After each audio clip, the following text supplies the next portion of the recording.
Okay, with friends Yeah, and. exactly. But not like in the music. Mm. So why do you think artists always find themselves in these financial disputes? Is it they didn't have this agreement before, or what? Let me tell you a little about that Spyro's case because Okay. I had to cool down and read the WhatsApp conversation. Yeah. This whole thing started on October, Mm. and this is January, October last year. And this is January, this is their WhatsApp conversation. According to him, he said normally you would pay him before he performed. Yes. No. But he had to, because of the respect he has for Obi Franklin, he had to perform first. Right? Mm. So now my question is, why do music artists face this financial dispute? Is it because they perform before payments, or they don't have this agreement before they go on stage to display? Okay. I think it has to boil down to the relationship. Okay. Because imagine we're close and we've had like things to do in the past, and you have a show and you're putting me on the show, and I know we've done things that money can't come in between us. Regardless of how much you choose to pay me, I would still want to pay that respect because we have something in common, right? So, but now it boils down to the relationship, because like I said, you have to be a shark in the industry. You have to know Emphasis on shark. exactly, because once it's something that you are feeding off on, you don't have to always like maybe sympathize or always try. Okay, you pay me later. No, now you have to pay. Business is business. Exactly. So you just have to bring the money. First of all, before Yes, performing. before anything at all. That's how it should be. Like, I think anybody should understand that process. Like, once you are in it, you need to understand that, okay, this is how it works. You have to, regardless of the relationship. It now boils down to maybe the artist. It's like, Baba, no worry about money. I go do it for you based on things that we don't do before. You understand? But once it has to do with all this stuff, But I still think- talking about relationship, you know, Mercy Chinwo and her manager had this very close relationship. That we're so surprised that she would even arrest him for such amount of money. I don't know, but I think like you just said, Yeah. business should always be business. Yeah. All right, so let's delve into the next question. So, what role do contracts play in ensuring that music artists get the satisfaction needed after their performance? Okay, I think sometimes it's just like depends on the clause they have in the contracts. Okay. It depends on the clause, because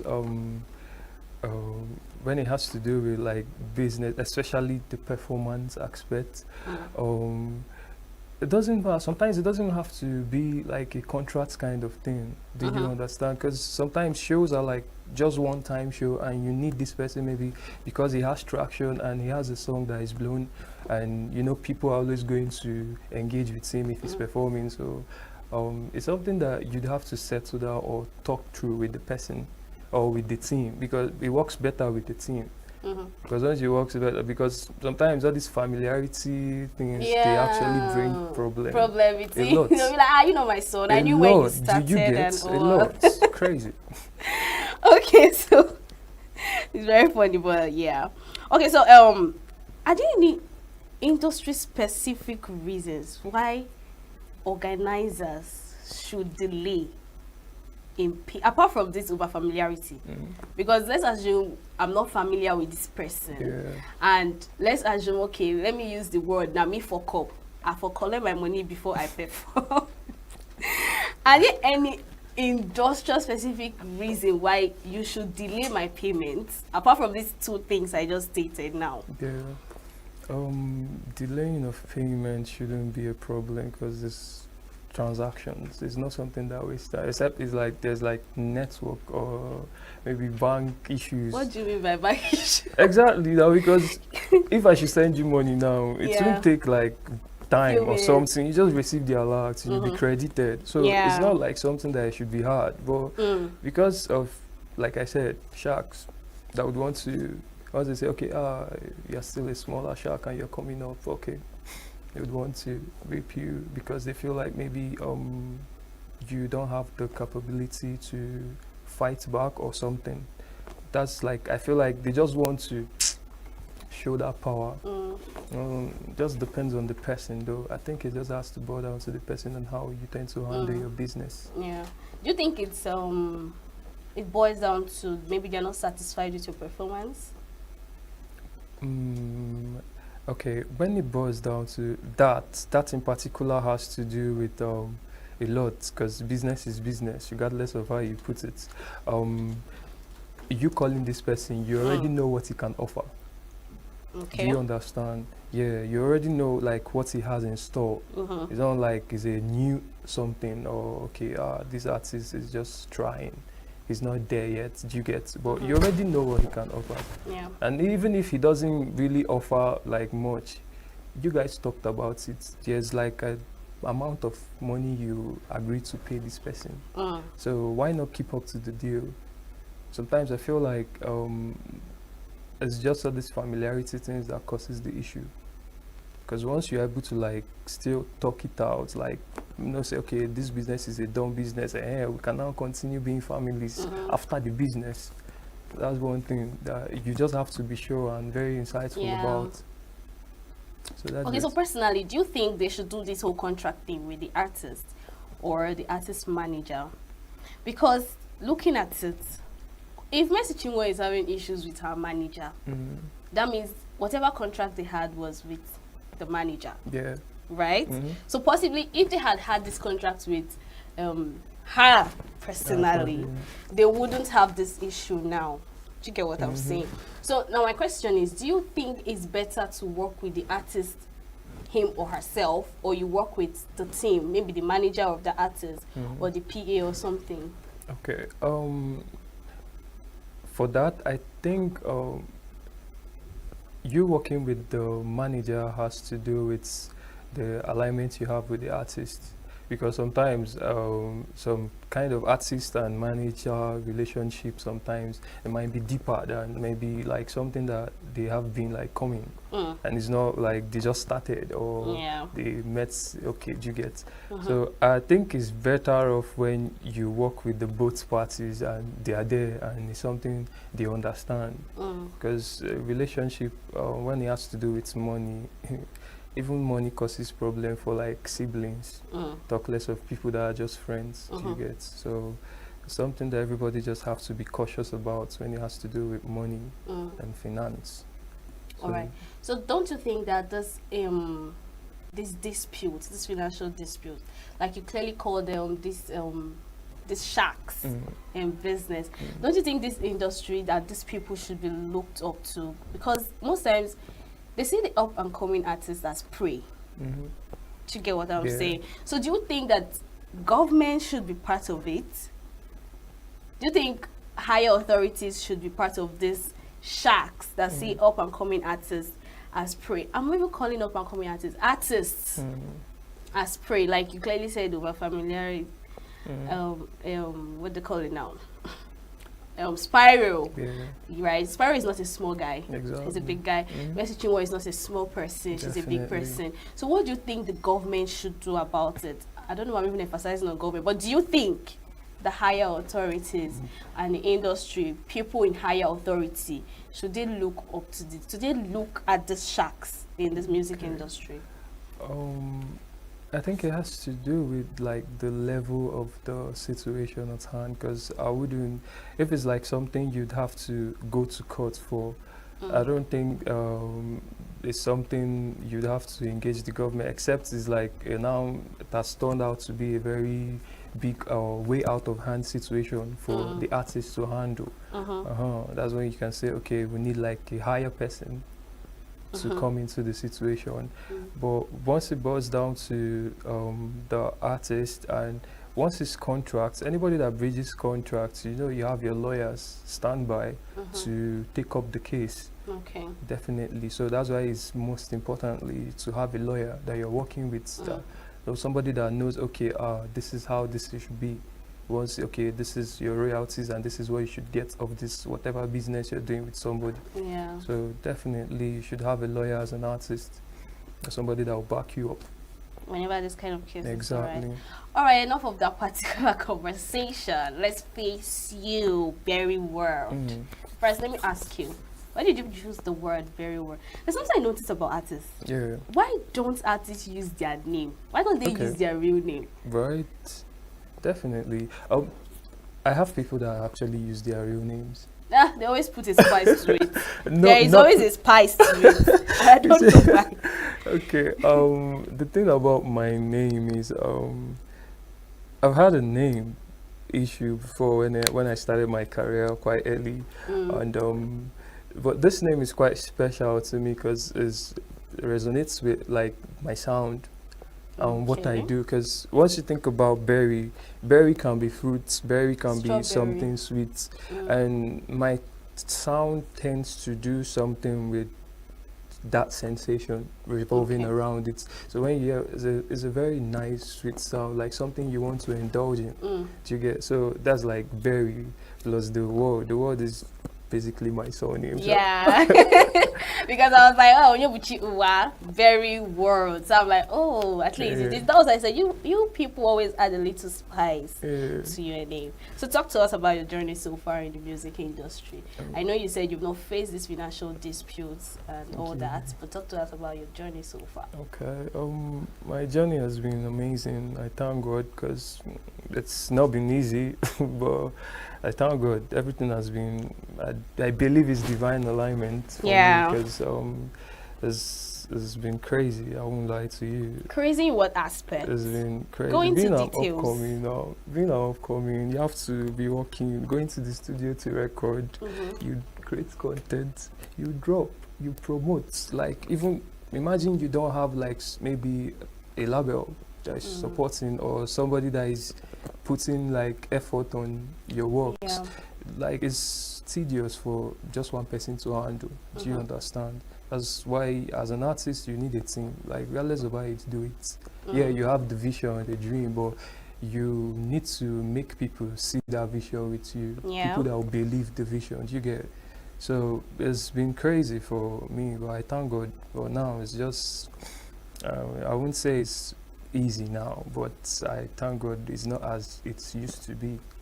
Right Okay, now, talk it's to us about your promotion challenges you've actually faced when it comes to promoting your music, because I know yes, finance is always definitely a number one. challenge. It's a general challenge for everybody, right? Yeah. So now talk to us about promoting your music. What challenges have you faced when it comes to promoting your music? You know, I just finished reading a particular story about Cardi B. Okay. Someone saying, let's see how her music industry would go. Now they banned, that was as of Sunday. Okay. Okay, Saturday. Now they've banned TikTok from Yeah. America, right? So it's assumed that TikTok is more like a promotion social media for music artists. Yeah. So talk to us. What are the challenges you've actually faced when it comes to promoting your music? Okay. Challenges I face when it comes to promoting music. Sometimes it has to do with the concept you have at hand because you just don't bring out you want to tend to push this music or how you want to put it out there for people to engage because no matter how much you put things out there, if you don't make it catchy for people or make people interested in it, they won't engage. You have to find something that actually maybe it might be a niche or something, but something that drags that attention. So sometimes it's hard. It's not. It doesn't come easy. For this, so sometimes it takes months and months of planning. But regardless, you still. But the major thing is in PR. I think the eras has passed when it was like really hard for an artist. Now you have like social media to do a lot of things. So you just need to keep putting yourself out there back to back because you don't know which one will click. Yeah. Definitely. So the challenges I've faced promoting music is okay as of now. I don't really think it's a challenge, but it's just like a stumbling block that it's just something that will pass. Yeah, definitely has to do with the concept that which we're working with right now as of now. Okay, I had like a Tupac sound out. Okay. I'm still trying to promote it. It's out there on our platforms. Get to Love and You go and stream. It's a very nice song. Don't get me wrong. You like Of it? course, it's gonna be a nice song. Yeah, You so- made the song. Yeah, very well. You already Okay, know. so this same promotion thing, I know you say, why am I overemphasizing on Yeah, it? let's go. But there was a time there's this story that was trending. I don't know who actually gave that statement that music are no longer the way it used to be. That you enjoy it because of the lyrics.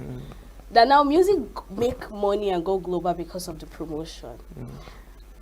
And I'm like, yeah, I've heard people saying they put money in promotion and all, and you just said they have to be in niche to make their music stand out.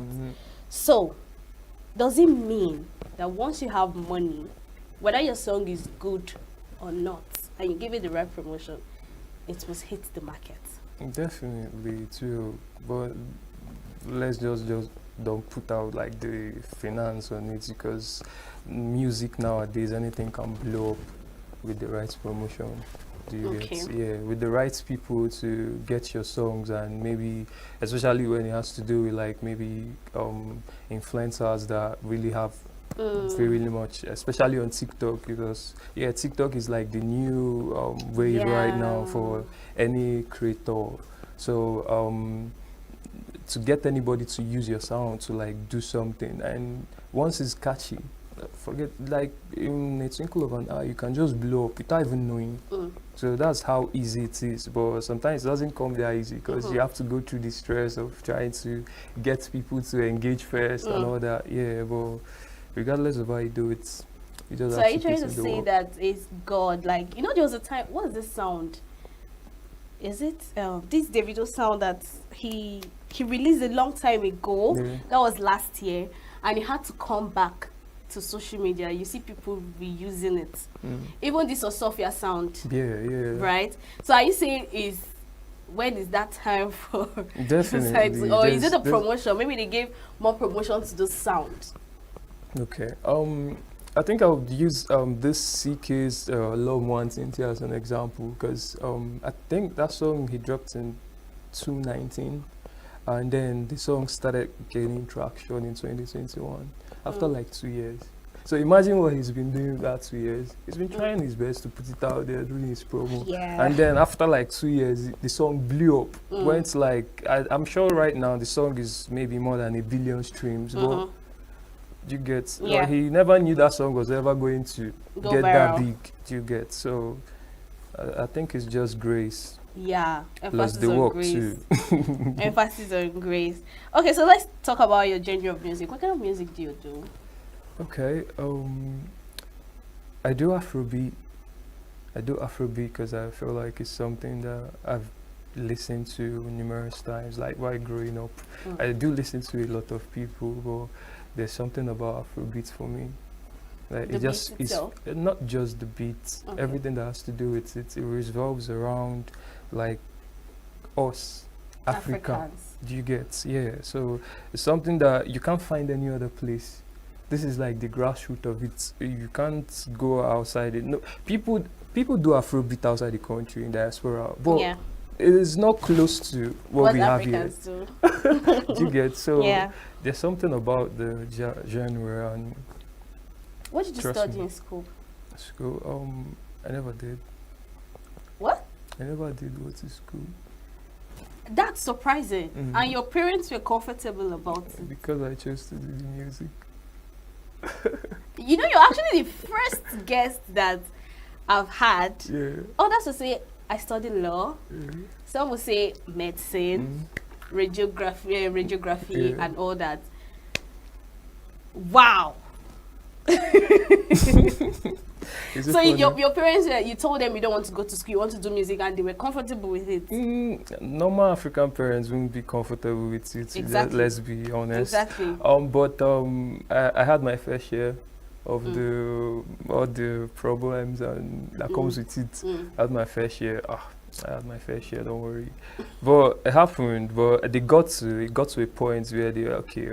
If this is what you want to do, just be careful and know your way around it. Because they know like, okay, this is something. Okay. It's So I not was like coming they've to not that now. they've not heard the sound. Do you get? Okay. Yeah. Like I think I've had this. Where my mom. My mom heard my music one day on the Yeah. radio, and she didn't know. It was my sibling that told her that, okay, this is your. She was really surprised. The excitement in her face was like, before it wasn't there, because she just know I do music, but she doesn't really engage in whatever I do. Yeah. She doesn't know I work in a studio every morning. I'll just carry my bag to the studio. So she doesn't. So she heard my sound, and then she was really. I felt like she saw something in it, and I said, I'm So like, does that mean you're comfortable with you doing this whole thing without going to school now? not really. I want to. I love education. I want to. I have like plans for the future. So But you want to face your passion first. yeah, I just want to. I like master it. First of all, before Exactly. going. Yeah. But if you before I would do go stuff. to school, what course would you want to study? Okay. I have a thing for psychology. So why did you pick psychology? That's my problem. What? These entertainers, why did you pick music as a course? Oh Or yeah, music something. music too, because I want to study music as well. Yeah. But why I said psychology is I think I have a thing for people. Like I'm a people person. Do you Okay, understand? okay. Yeah. So that's what thing I just want to study about the psychology thing. But for the music, I would still go deep into it. I want to Okay. take my time on it. Okay. All right, can you do a very, very short performance for us, like a freestyle? Let's hear your voice. Like you said, it's very strawberry, cranberry. What are all the berries, you know? So do a little performance for us. Let's see what you've got.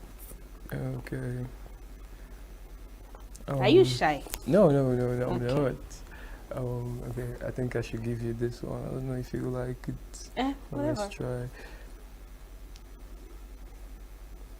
You light up my life like the morning sun. Mm. Oh, girl, you rock my world. Mm. You set my soul on fire. Now you did blow my mind.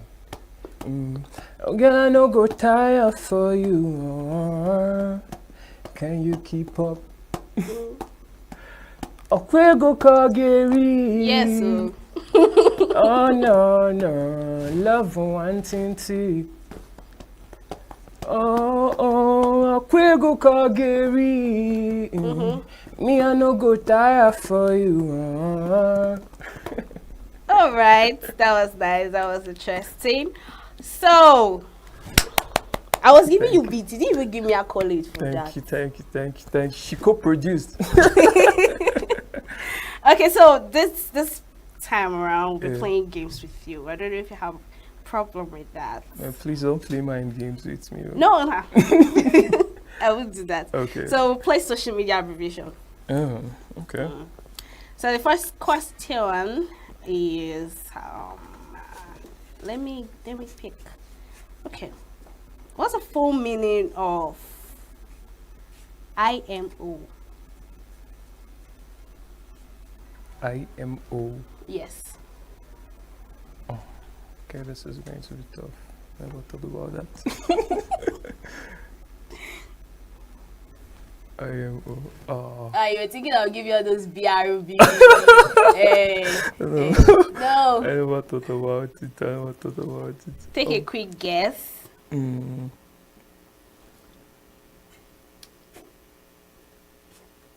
Oh, my brain's are blocked right now. I can't think. So you don't know, right? I should tell you the No, answer. Please tell me. In my opinion.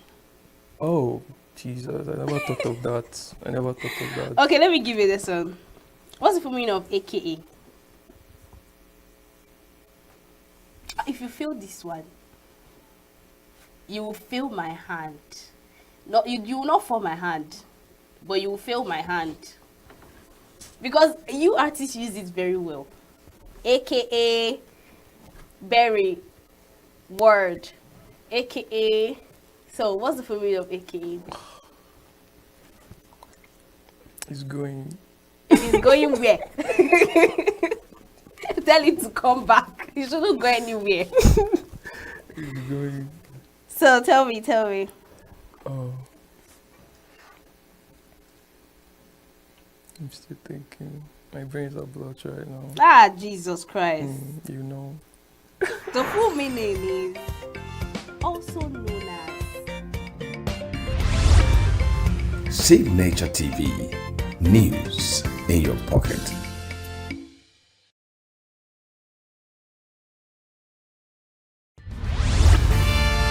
We are local. International communities observing Why the main market is in chaos. People are We are national. Those in support of this motion as amended, say aye. Aye. We have taken the move by default. We are international. Israeli airstrikes. Donald Trump left us the worst unemployment.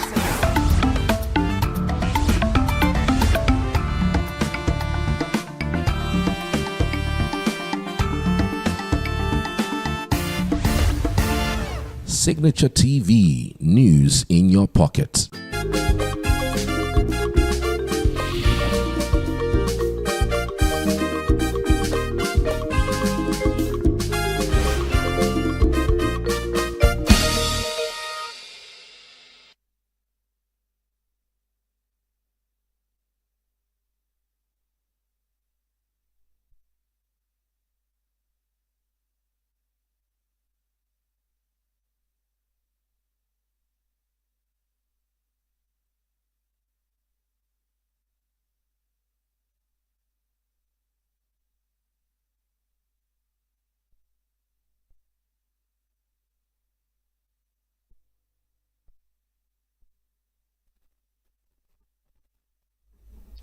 Welcome to Global News on Signature TV. I am Princess Ken Ochama. In the headlines, UN condemns killing of 63 people in Borno, demands probe. Women with disability demand inclusive electoral process in Anambra poll. Analyst says Japan's next prime minister needs to have economic plan to deal with tariff impact. And Onana to leave Manchester United on loan. Details shortly. Every second, every minute, every day, news is breaking. Events occur and there are new developments. At Signature TV, we follow these stories objectively, bringing all sides without bias, explaining the complex issues, breaking down the numbers, and investigating the issues behind the news. Anywhere and everywhere, near or far, wherever the news is, we will be there. Signature TV. News in your pocket.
The United Nations has condemned the killing of 63 people in Borno State by suspected Boko Haram terrorists.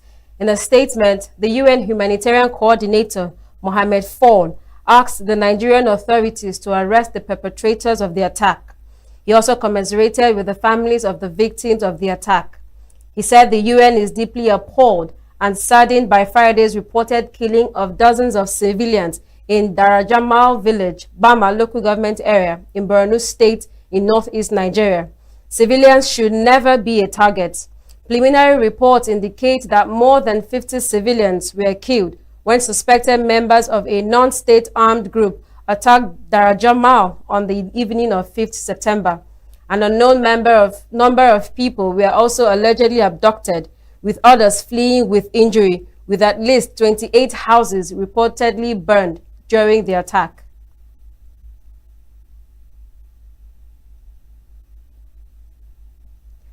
The Labour Party's presidential candidate in the 2023 election, Peter Obi, has urged the federal government to declare a national war on insecurity, warning that the level of violence and loss of lives in Nigeria now mirrors that of nations in active conflict. In a statement on X, Obi said the grim headline about the recent deaths captured the frightening reality in the country. He said the killing of 8 NSCDC officers, the abduction of a Chinese national in Edo, the kidnapping of passengers on the Benin-Ire-Oluku Road, and the slaughter of 5 soldiers and 58 civilians in Borno are not isolated tragedies, but stark evidence that Nigeria is in the grip of a full-blown security emergency. The former Anambra State governor condoled the families of our fallen heroes, adding that their courage is a reminder that Nigeria still has men and women who are willing to risk everything for its safety. He urged that these killers must be swiftly apprehended and brought to justice, as their sacrifices must never be forgotten. The Military Pensions Board has disowned a WhatsApp group falsely created in its name and cautioned pensioners and the general public against engaging with it. This is contained in a statement by the Public Relations Officer of the board, Aliyu Mohammed, on Monday in Abuja. Mohammed said that the group, titled Military Pensions Board, was created by unknown individuals and does not represent the position of the board. He said that Military Pensions Board had not set up any WhatsApp group for pensioners or veterans, warning that those circulating such platforms were fraudulent elements. The board spokesperson assured pensioners that their welfare remained the utmost priority of MPB and urged them to always seek clarification through official contacts whenever in doubt. The Anambra State Police Command says it had busted an illegal factory located in Okpoko, Ogbaru local government area of the state, producing fake soft drinks. This was disclosed in a statement by the spokesperson for the Anambra State Police Command, Ikechukwu Ikenga. Ikechukwu said that the operations conducted by the operatives attached to the Rapid Response Squad, or KUZU.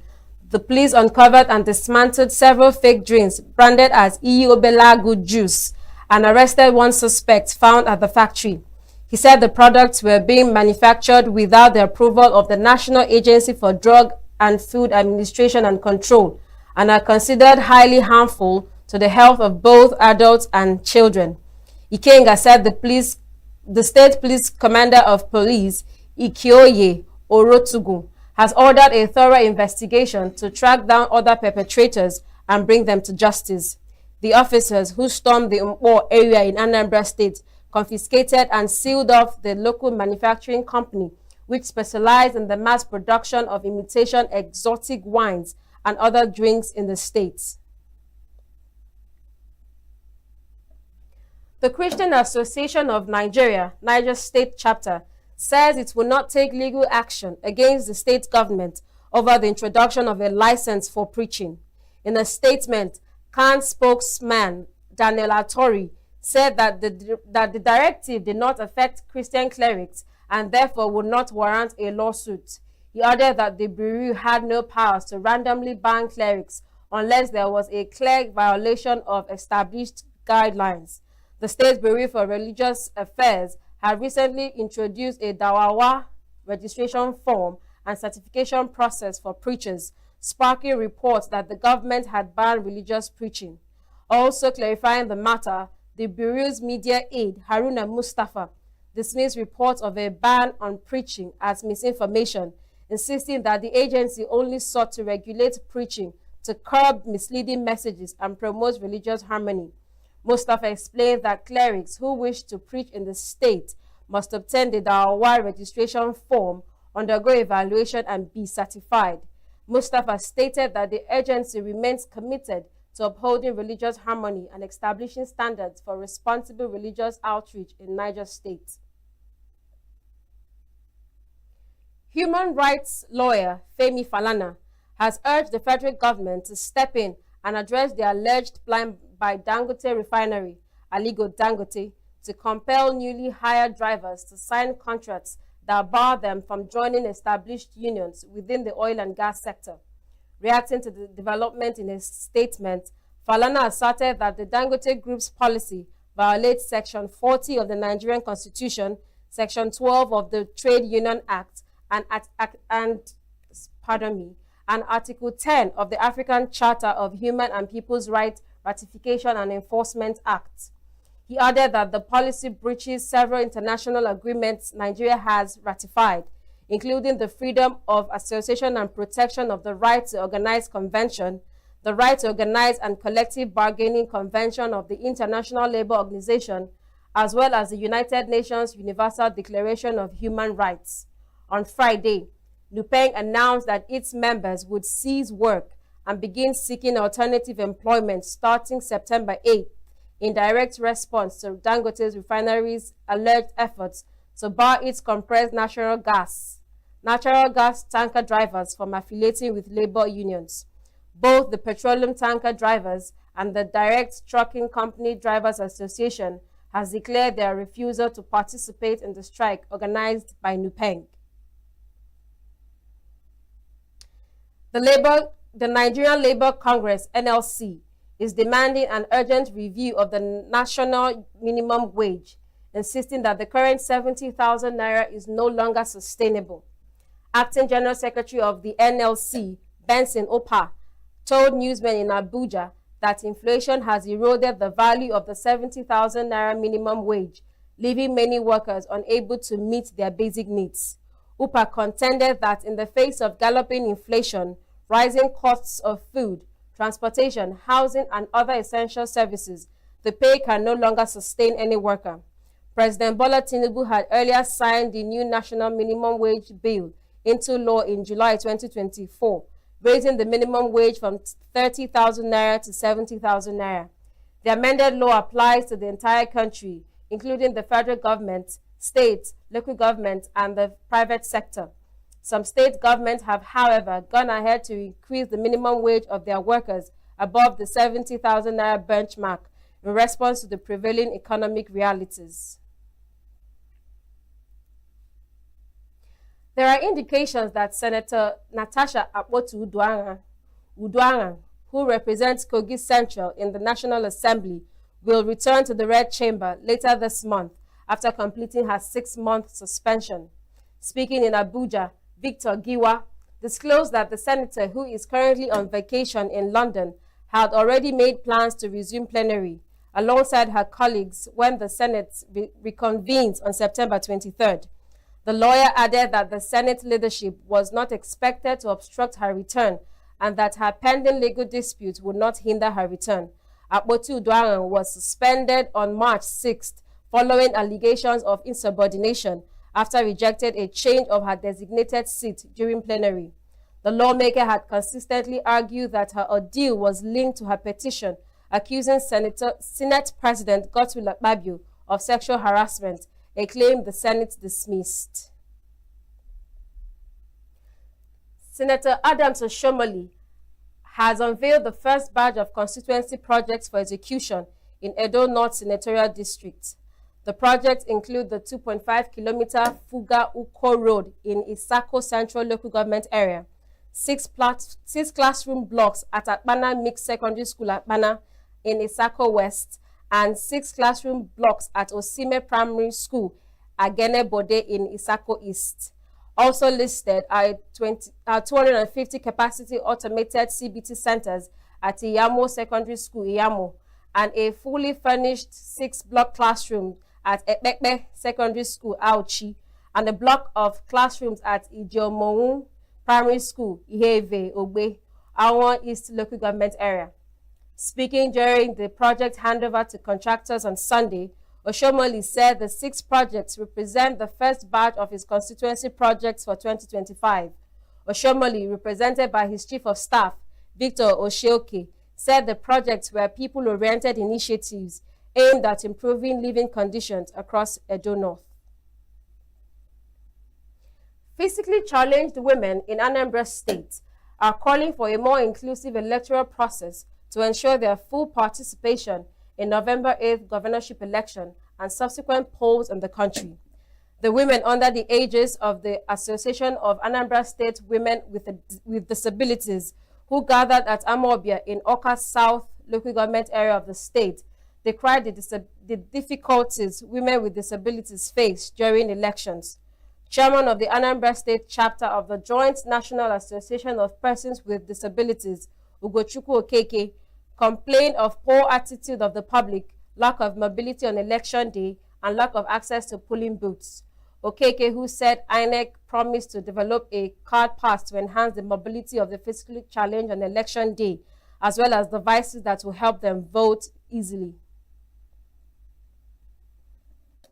Politically and otherwise, they have the power to vote, and they have powers to be voted for. It is their right to be voted for. And I believe that after this program today, greater number of women with disabilities will know and find reasons for them to participate in politics, not only in the secular politics, but politics even starting from their homes. But politics is everywhere. Politics in their community, joining groups, women groups in their community, joining women groups in the church. Before you know it, they'll begin to participate actively. Before you know it, they'll begin to take some leadership positions. And the reason why we are clamoring for them to join politically is because once they participate politically, they will be able to influence policies. They will be able to air their views. They will be able to make impact. They will be able to talk about their challenges. Because if they are not part of the decision-making bodies, they will not be able to talk about their challenges. So I believe after this program, we are expecting that women with disabilities and they will no longer hide at the backyard. They will be coming out. Their zeal will be rejuvenated so that they will be able to participate and be able to let people know what their challenges are. They will be able to now use their numbers, because they are in good number in Anambra State. They use their good numbers to influence on policies and decisions in Anambra State. And coming election. The convener of the meeting and state women leader of Joint National Association of Persons with Disabilities, Wanokwara Ncheta, noted that political participation is a fundamental right of all Nigerians. Ncheta, who commended INEC for its efforts to improve the electoral process for persons with disabilities, called for the training of security personnel on proper treatment of voters with disabilities.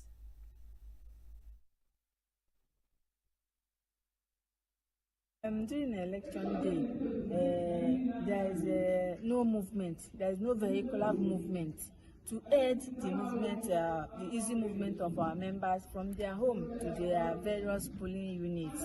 We all know that we register polling units that is more closer to us. But even as that, a person with disability, especially those on wheelchair, needs mobility aid, especially that Okada or motor that will move them to their polling units to enable them cast their votes. Secondly, there are violence, insecurity in the state. And when a person with disability heard that in the previous election that there was a gunshot in one polling unit or the other, that alone will scare that person. Say when those and quote they called able bodies, able persons that they can face violence on the polling unit. How much more we persons with disabilities that are using crutches, using wheelchair, using guide care, who can rescue us?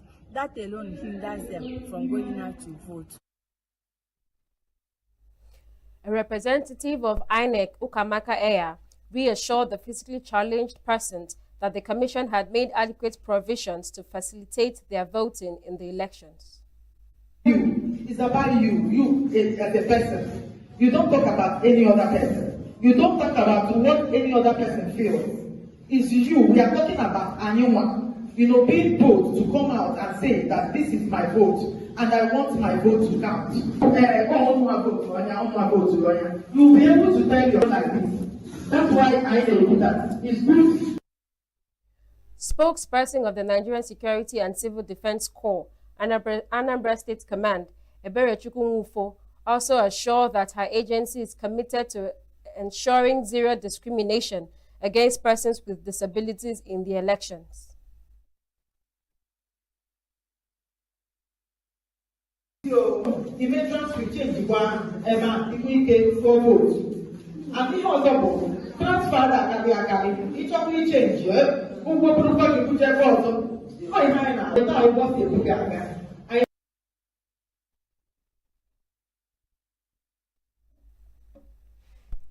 The Executive Director of the International Center of Excellence, Professor Alaishile Abimiku, has said that similarities among different Lassa virus strains offer hope for a single vaccine to protect against the disease across West Africa. Abimiku, who was speaking on the Institute's focus areas in tackling infectious diseases prevalent in the region, said the center had conducted a study on both the virus and the rodent that transmits Lassa fever to better understand how strains vary across states and countries. She stated that even though the Lassa fever virus exhibits minor mutations, results so far indicate that the strains across Nigeria are very similar. Abimiku said the fact that strains of the virus in Nigeria are largely similar is significant, as it increases the possibility that a single vaccine could provide effective protection across different regions of the country and potentially across West Africa, where the disease is also endemic. The IRCE is a center of excellence established in 2016 by the Institute of Human Virology, Nigeria. Communities across 4 local government areas of Imo State have pledged to end the practice of female genital mutilation by 2030. This follows concerns by various non-governmental organizations over the alarming prevalence of female genital mutilation in the state. This was made known during a series of interactive dialogues jointly organized by the Virgin Heart Foundation in partnership with the United Nations Population Fund and the United Nations Children's Fund. The local government areas are Oru East, Oru West, Wangele, and Nkwere areas of the states. In her remarks, the Executive Director of VHF, Peace Dike, commended the communities for their commitment and urged them to remain steadfast in eliminating harmful traditional practices. Also speaking at the event, the traditional ruler of Ofekata local government community, Eze Stanley, decried the health and social impact of FGM, pledging his support to ensure the harmful practice is rooted out. Still to come, Volkswagen unveils compact electric SUV ahead of Munich Car Show. Alcaraz reclaims world #1 spot with US Open triumph. These and more after the break. We are local. The international community is observing Where the main market is in chaos. People are... We are national. Those in support of this motion as amended, say aye. Aye. We have taken the vote by default. We are international. Israeli airstrikes. Donald Trump left us the worst unemployment.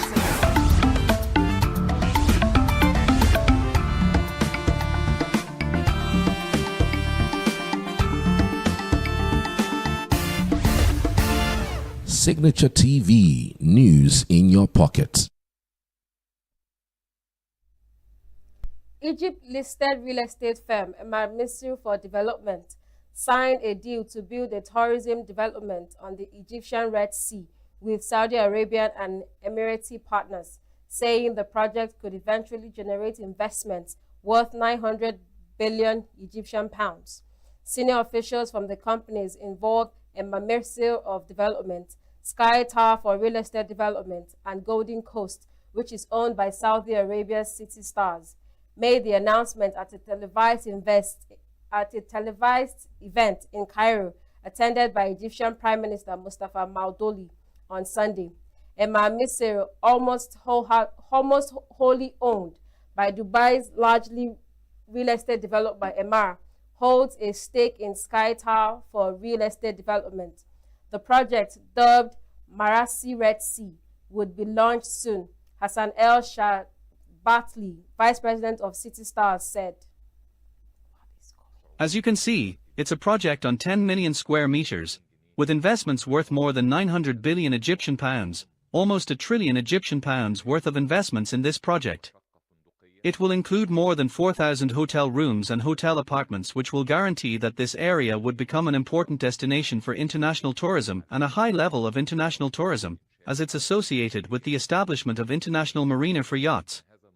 But most importantly, this project will create more than 150,000 job opportunities during its implementation and 25,000 permanent job opportunities after it becomes operational.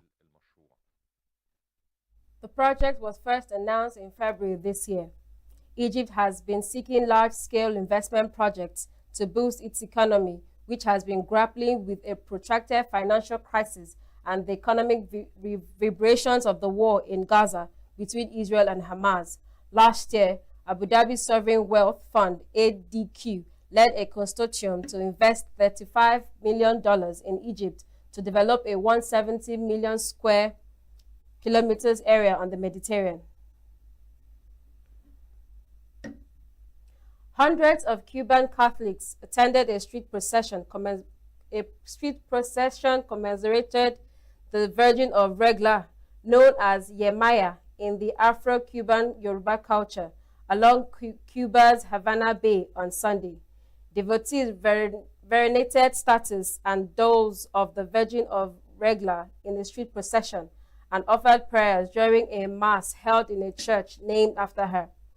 A Marian devotion that fuses Roman Catholics and Afro-Cuban traditions. Other rituals of the day included devotees offered gifts and wetting their bodies by the seaside to receive blessings. The feast day of the Virgin of Regla is marked annually on September 8th, coinciding with the birth of the Virgin Mary. A total lunar eclipse, also known as the blood moon, was observed on Sunday from around the world as the moon turns a deep red as it completely enters Earth's shadow. The Earth, Moon, and Sun aligned to produce a total lunar eclipse, making the moon lose its usual white light. The reddish appearance of the lunar surface is caused by rays of sunlight around the outer edge of the eclipse shadow, or umbra, being filtered and refracted as it passes through Earth's atmosphere, bathing the moon indirectly in a dim Cuba glow. The degree of redness depends on atmospheric conditions that vary with levels of air pollution, dust storms, wildfire smoke, and even volcanic ash. Australians weighed the fairness, but generally agreed with the minimum 33 years prison sentence handed down on Monday to an Australian woman convicted of murdering 3 elderly relatives with poisonous mushrooms.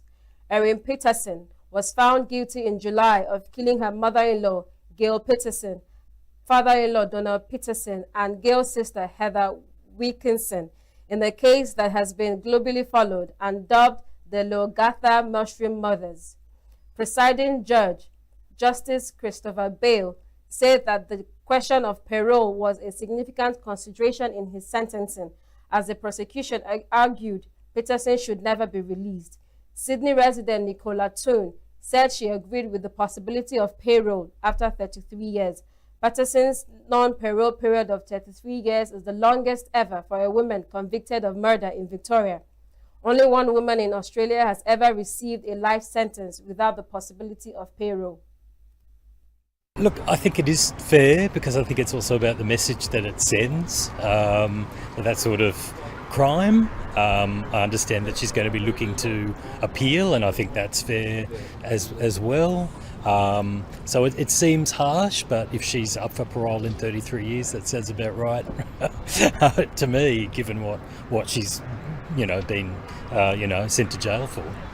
She didn't eat the mushrooms herself, but I don't know for sure that it was definitely a murder. I obviously haven't heard all of the evidence, but I think they've gathered the evidence and people have decided she's guilty. I guess I haven't seen the evidence, but I feel like it could have literally been a mistake. So I feel in that case, because I feel like the sentencing's a little harsh, to be honest, yeah.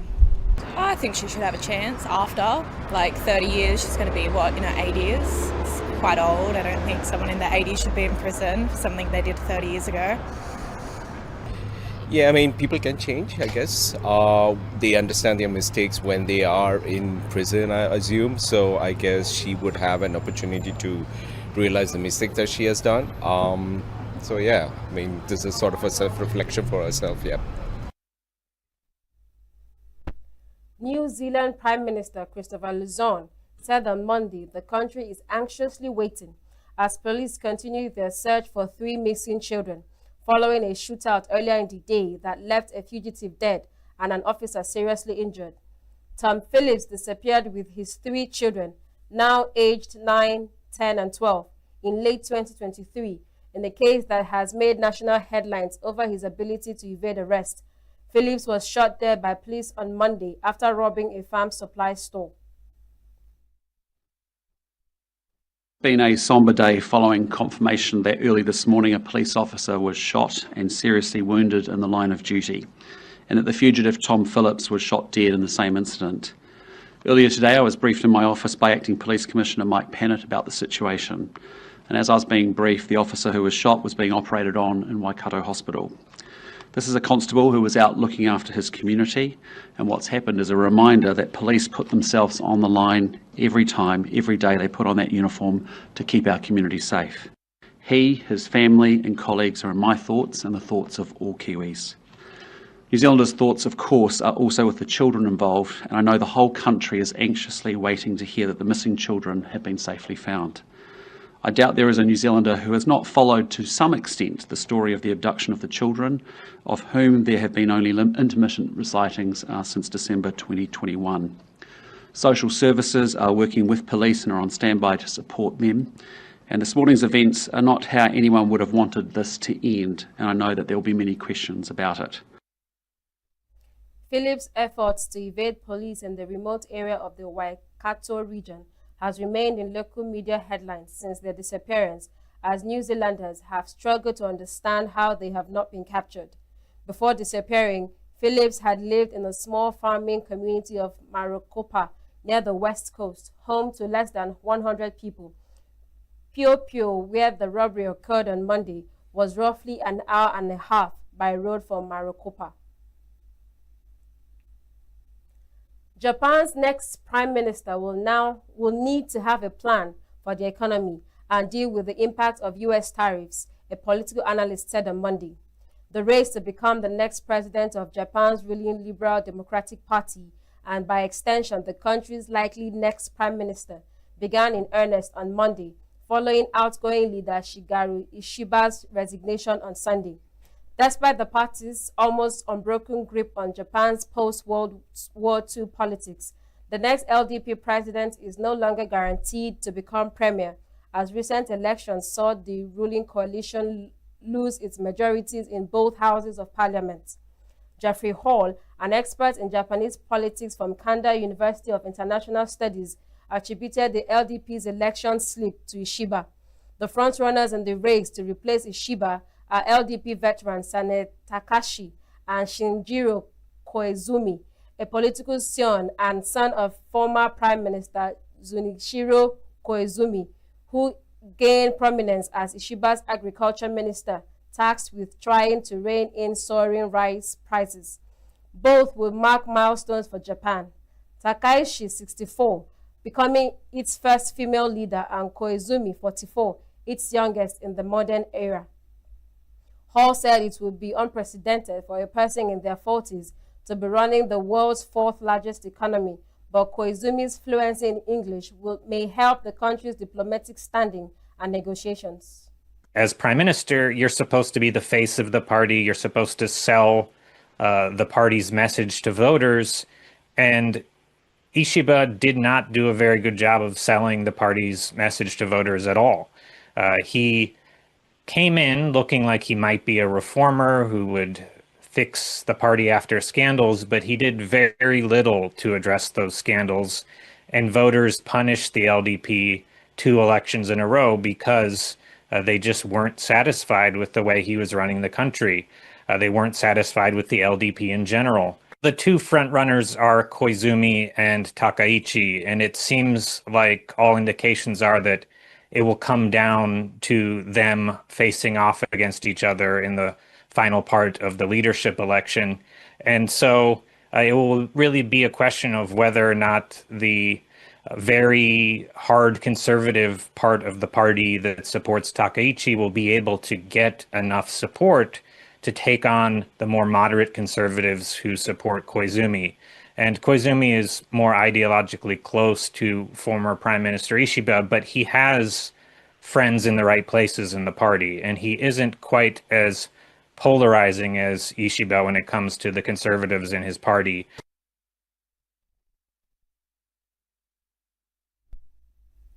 London underground workers began a week of rolling strikes on Sunday, action which is set to bring the network to a standstill and cause massive disruption for travelers in the British capital. A number of stations closed early on Sunday after passengers were advised to complete their journeys by 6 p.m. on Sunday, with almost no tube trains expected to run between Monday and Thursday, as staff staged a series of staggered walkouts. The RMT union said the dispute centered on pay, fatigue management, shift patterns, and a reduction in the working week. Transport for London, which operates the capital's public transport network, said the union would only accept a deal which led to a reduction in the working week, with staff typically working 35 hours. It said it had not been working hard to resolve the dispute and had offered staff a 2.4% pay raise. Prime Minister Viktor Orban said the 2026 election would offer Hungarians a choice between a party that put the country first or one that will usher in chaos and poverty by linking the country more closely to EU and NATO. In power since 2010, the Eurosceptic nationalist faces what political analysts say could be his toughest election next year, with the economy stagnating and stubborn inflation preventing rate costs from the EU's joint highest 6.5% level. Orban is looking to fend off a challenge from centre-right challenger Peter Megger, who has offered a big tax cuts for families, food vouchers for pensioners, and cheap loans for first-time home buyers. Orban told supporters of his right-wing Fidesz party that aligning with Brussels would mean chaos and poverty. It is clear that Hungary has only 2 options in strategic terms. We have to choose between them. Both are possible. Both have their own outlines, they have a clear body, substance, and you can choose either one. The first is to join the Brussels policy. I think this would be catastrophic and would lead to chaos and poverty. We would simply hitch Hungary's car to the European train.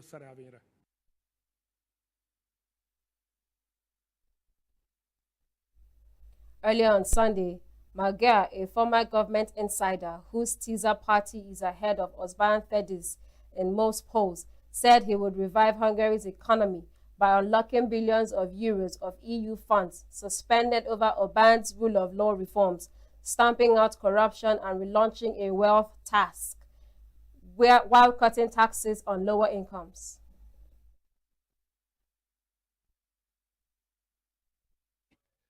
A place where there is no need to fear either war or uncertainty, where there is no need to fear tomorrow.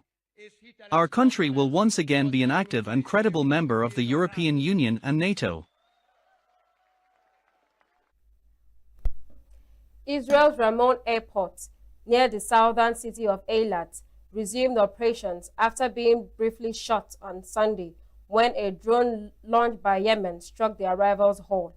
The National Ambulance Service said 2 people were injured by shrapnel, which caused takeoffs and landings at the airport to be halted for around 2 hours. The Israeli military said it was investigating the crash of a drone that was launched from Yemen and fell into the area of the airport. The airport authority said it was in the arrivals hall. Israel's National Ambulance Service, Megan David Addo, said a 63-year-old man and a 52-year-old woman were injured by shrapnel and were being evacuated to receive medical treatment. The airport, located near the Red Sea resort city of Eilat, on the border of Jordan and Egypt, and some 350 kilometers from Tel Aviv, mostly handles domestic flights. Israeli carriers Israel and Arkia had flights scheduled from the airport on Sunday. Turkey's main opposition, CHP, called on citizens and residents of Istanbul to gather on Sunday after police set up barricades in areas around its Istanbul headquarters in what the party called a siege. In what the party leader called a siege, the Republican People's Party (CHP) has been the target of a months-long legal crackdown, which has swept up hundreds of its members, including Istanbul Mayor Ekrem İmamoğlu, President Tayyip Erdogan's main political rival, whose March arrest set off Turkey's largest street protest in a decade. The CHP has denied all accusations against it and said the legal measures are politicized attempt at eliminating electoral threats against Erdogan and weakening the opposition. The latest moves against the CHP began on Tuesday when a court ordered the removal of the party's Istanbul provincial head over alleged irregularities in the 2023 Congress. Speaking at a CHP event in Istanbul, party chairman Özgür Özel called on Turks to gather and demonstrate against the court's decision and the crackdown against his party, as well as the police measures to set up barricades around the headquarters and restrict public access to it. Volkswagen unveiled a concept for a new small electric SUV on Sunday as part of the automaker's push to offer affordable battery-powered vehicles amid greater competition on cost and innovation, U.S. tariffs, and shifting consumer demand. The ID Cross is part of a product offering that has seen the Volkswagen Group, Europe's largest car maker, introduce around 60 models in 2024 and 2025.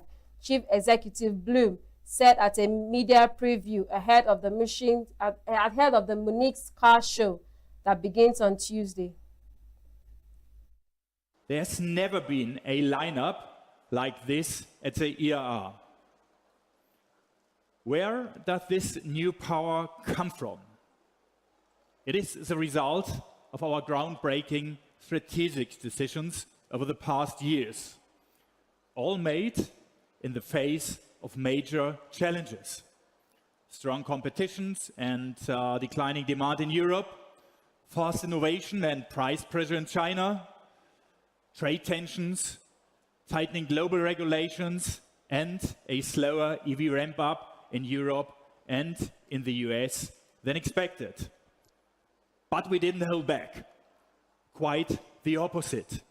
We moved forward, focused, and united. That is the Volkswagen spirit. That's our mindset. Stands for. That is our promise. Project right at the start of our preview. Around 60 new models in total this and last year alone. Excited customers worldwide. Improved quality. 28% market share in BEVs in Europe. We're #1. Strong order book in our home European region. Award-winning software solutions. And a few years ago, that seemed almost unthinkable.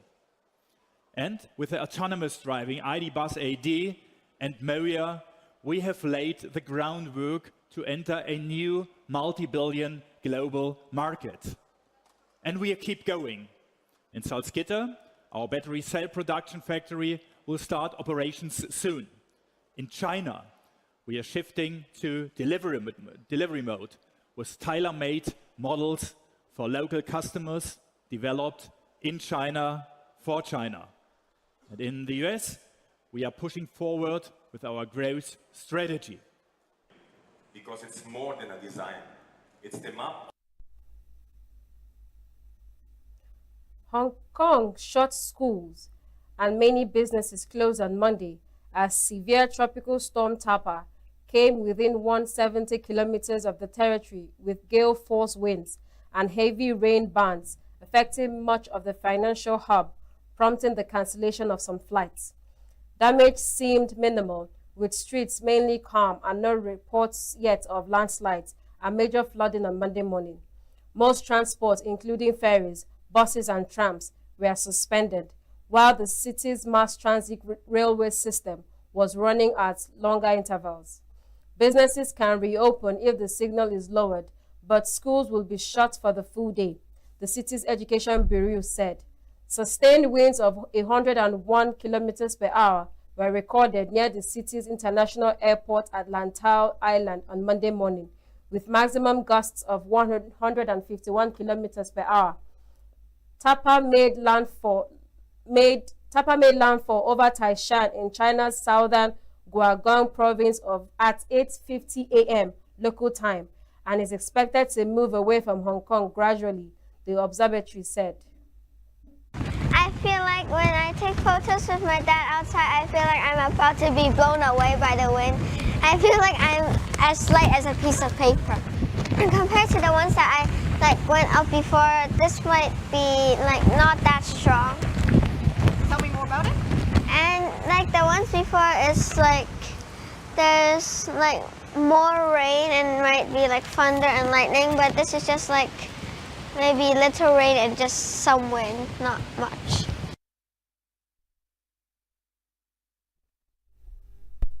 Eyimba Football Club of Aba were on Sunday held to a goalless draw by Nasarawa United Football Club of Lafia in a March Day 3 fixture of the Nigerian Premier Football League play in Aba.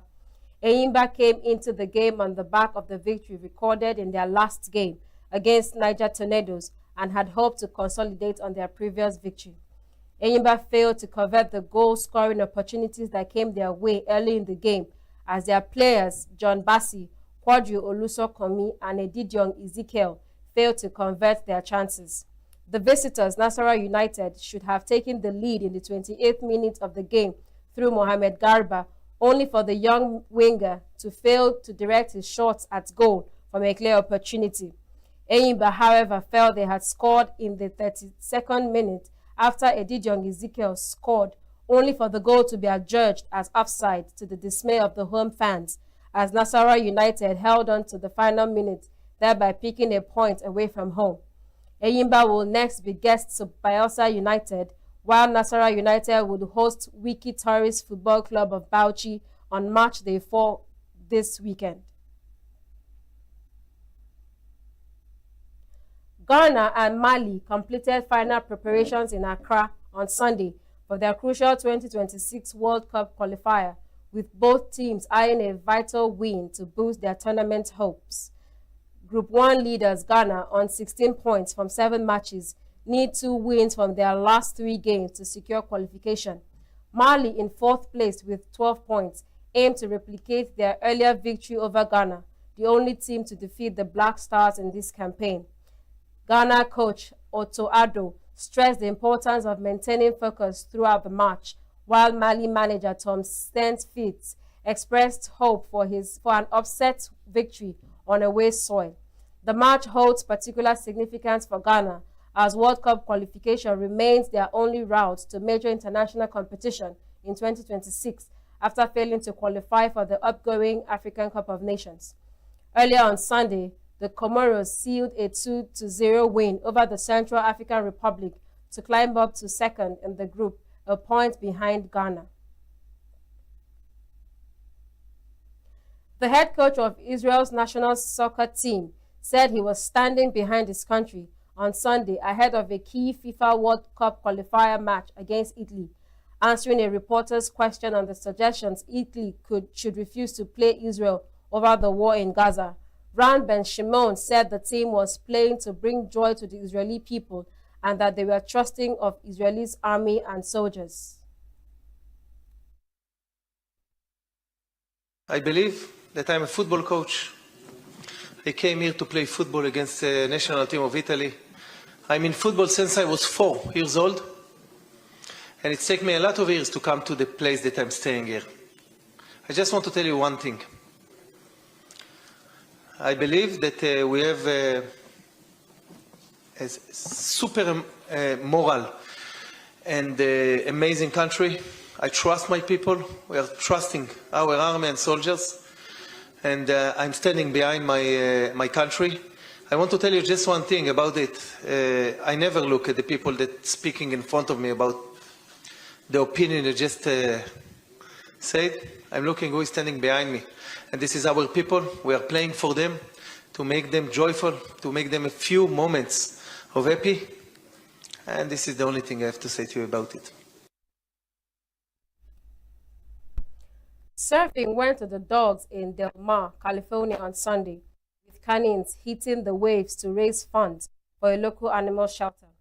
These dogs made a splash at the 20th annual Surf Dog Surfathon. It was all for a good cause, with pet parents and their poachers banding together to raise money for the Helen Woodward Animal Center.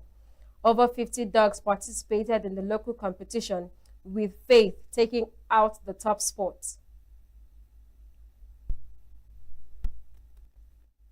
And that's the news this hour. I am Princess Ken Ochoma. Thanks for watching.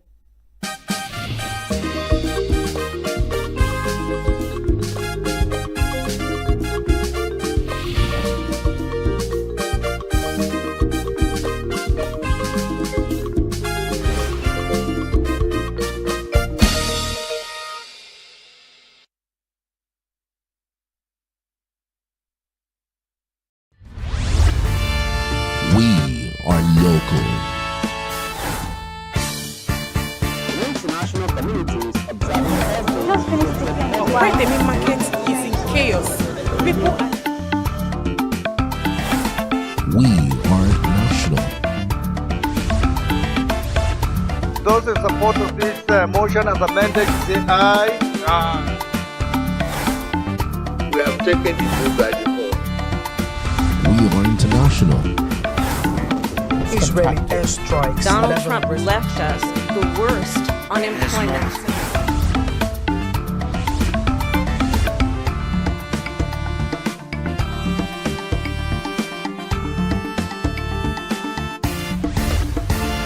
Signature TV, news in your pocket. Bright and early as the day breaks, as the newspaper headlines trail the stories that shape the day. We at Signature TV trail the headlines that trail the day. We interrogate the headlines. We analyze the stories that make the headlines. Wyatt is overrated, and they even overrated themselves and went into CBT. They are insensitive of some Nigerian children who have never had what they call CBT. With passion and emotion, we drive the conversation to change a narrative. Let nobody be deceived by Nigerian high level of performing in agriculture export. We are still where we are. Newspaper review on Signature TV every morning on Signature Morning, weekdays, and Signature New Day, weekends. Newspaper review on Signature TV. We do not just review the headlines, we make the headlines relevant to our daily lives.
Nigeria's educational sector faces challenges including inadequate funding, which leads to poor infrastructure, shortage of qualified manpower, and a lack of learning materials. Other issues include a growing demand from a large population, insufficient university admission capacity, corruption, and examination malpractices. These and other factors have influenced the federal government's recent announcement of a 7-year suspension on the establishment of new federal universities, polytechnics, and colleges of education, which has been greeted with mixed reactions from Nigerians. We're witnessing significant deterioration of infrastructures, both physical and manpower, at these federal tertiary institutions. So, and if we do not act decisively, we'll have significant reduction in the quality of graduates coming out of these institutions, which will impact our global rating and the respect that the international community has for the graduates, for the people graduating from our universities, polytechnics, and colleges of education. As the nation evaluates the implications of this policy, experts and citizens alike are weighing in on the potential impact on the country's education sector and future generations. Academic and former Commissioner for Education, Anambra State, Chief Nduka Eya, said that he sees no need of suspending the opening of new tertiary schools if the school owners have what it takes to meet up standard required by the government. All the states agreed. This body will now set up in order to maintain national education quality. Now people are starting, this is the standard you reach before you can have a university. If a state wants a university, all you have to do, what is the standard? Have I reached it? Now, you open your university. All that NUC have to do without notice is at least a good time. Without even, just give them, we are coming tomorrow, and make arrangement, drive to the university. Look at their standard. Have they reached this standard? Come out and announce your result to the people. If you are going to this university, they have not reached the standard we want, they don't qualify to exist. Democracy. Then you decide whether you want to go to a qualified university or non-qualified university. However, the Dean of the Faculty of Health Sciences and Technology, University of Nigeria, ENUGU campus, Professor Charles Ezema, commended the federal government for the policy which he believes will bring some reform to the education sector. The current need is now to concentrate, to look inwards and revive, equip the ones that are in existence. For instance, almost federal universities, including ours, the student population for hostel is quite enormous. Over 50% of students are not accommodated in the hostel. Most students are not accommodated in the classrooms. So some stand outside while lectures are going on. It's a very important policy, raised by the federal government, to suspend new federal institutions. Some students welcomed the idea, which they said will make the government focus more on the old schools, which will in turn produce more qualified graduates. When it comes to government deciding, it has to depend on what they interest in. I think that, okay, opening a new university without putting effort to make it better is not okay. They may channel the energy of, instead of opening a new university, okay, let's better the one we have at hand. It's one of the reasons for some things going on in the university why things are not being equipped. Because by the time you're focusing on new ones, your attention, there will be some reduction in your attention in the old ones. So it's good, it's a welcome development. The 7-year suspension is intended as a reset for Nigeria's tertiary education system, prioritizing quality over quantity and ensuring sustainable development of higher education institutions. Christopher Lely, reporting for Signature TV.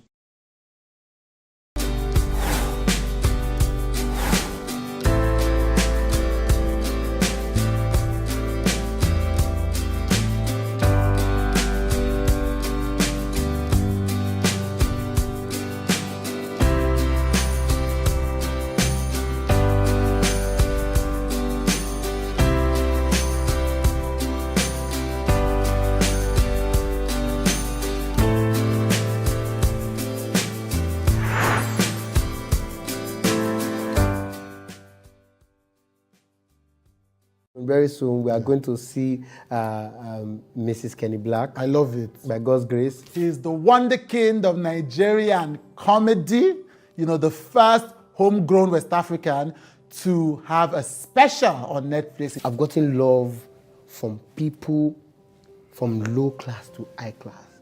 I was one of the MCs at Aliko Dangote's Daughters Wedding.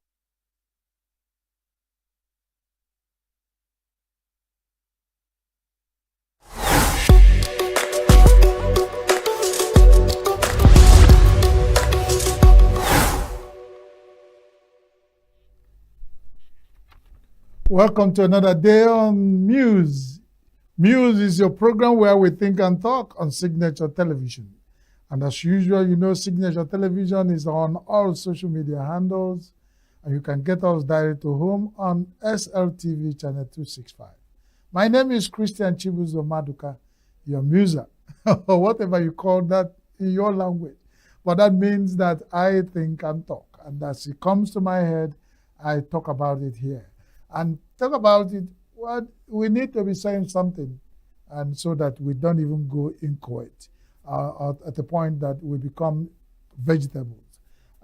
They say anybody who is alive, like you say it in my language, so whatever is alive, you have to breathe. And whatever is alive will talk or react in such a way that people will know I'm alive. So in Muse, that's how I show that I am alive. I'm thinking and talking. So for you that have been in your sitting room uninvited, you just click on your and you see me and just take me the way I am. As the hymn book of the Anglican Church said, take me the way I am. And the way I am going to come, just manage few things I will say right, tell it to the world. But where I made a mistake, just make a comment. Tell me so that I improve, so that we can always muse aright. Okay, what is first and top of our agenda for Muse today is, let me consult my list so that, as a Christian father, when I'm thinking and talking at times, you might not even, be able to align that to tell you, but I'm still alive. That's what it matters. So the first is that Ip Man, laments over 28% drop in fuel consumption in Nigeria.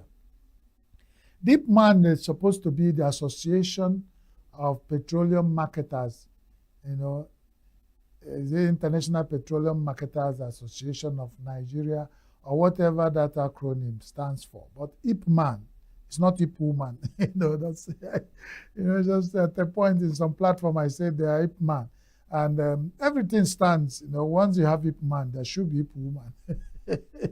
According to when we are small, in comparison, when you have man, you have a woman. So if you have Ip Man, you have Ip Woman. But that is by the way. They are lamenting Ip Man, not Ip Woman, lamenting that 28% drop in fuel consumption. And I want to just say, how can you go and knock, or whether you want to cut, and you're asking who is cutting or who is knocking? You are there, Ip Man. You are there when the federal government made the fuel, the pump price of fuel, put it as a price. I don't know what it is now, because different strokes for different people. In Nigeria, from where I am, at times it's 1,002, it's 1,000. But in some places, it might be 800, it might be 900, it might be 950, whatever. But the average cost of fuel in Nigeria is 1,000 naira. And Ip Man is lamenting that it's dropped in 28% consumption. Why are you lamenting? Ip Man, why are you lamenting? You are the person who is involved with the importation of fuel in Nigeria. You go import fuel. We produce crude oil that the world recognizes that Nigeria is one of the 6th highest in the world in production of crude oil. Yes, we produce it here. Okay, assuming we produce 100 liters of crude oil, and okay, minus, let's say 50 is stolen. because anything can happen in Nigeria. Let's say 50% of our crude oil we produce is stolen. We have 50%. That 50%, if man, you are there, you are not pushing that we in Nigeria will build new refineries like Dangote did so that we refine it and sell it here. No, you are interested in importing. And even when Dangote tried to do something, it was push and pull with Ip Man. Nobody said anything. And today you are lamenting. Now, there's a place I read in the Bible, they say, and David lament with this lamentation over Saul and Jonathan, his son. Ip Man, let me tell you, if this is how your lamentation, you have not started. This one is humming. You are humming. Your lamentation, Ip Man, has not started. Because even for the newspaper to carry that Ip Man is lamenting or mulling or whatever word you use, just to show your dissatisfaction that the fuel supply, purchase of a fuel in Nigeria, association that markets fuel. You want to smile to the bank every day with profit, yes? So when the consumption drops, because people in Nigeria cannot afford it, you are lamenting, you are complaining. Yeah?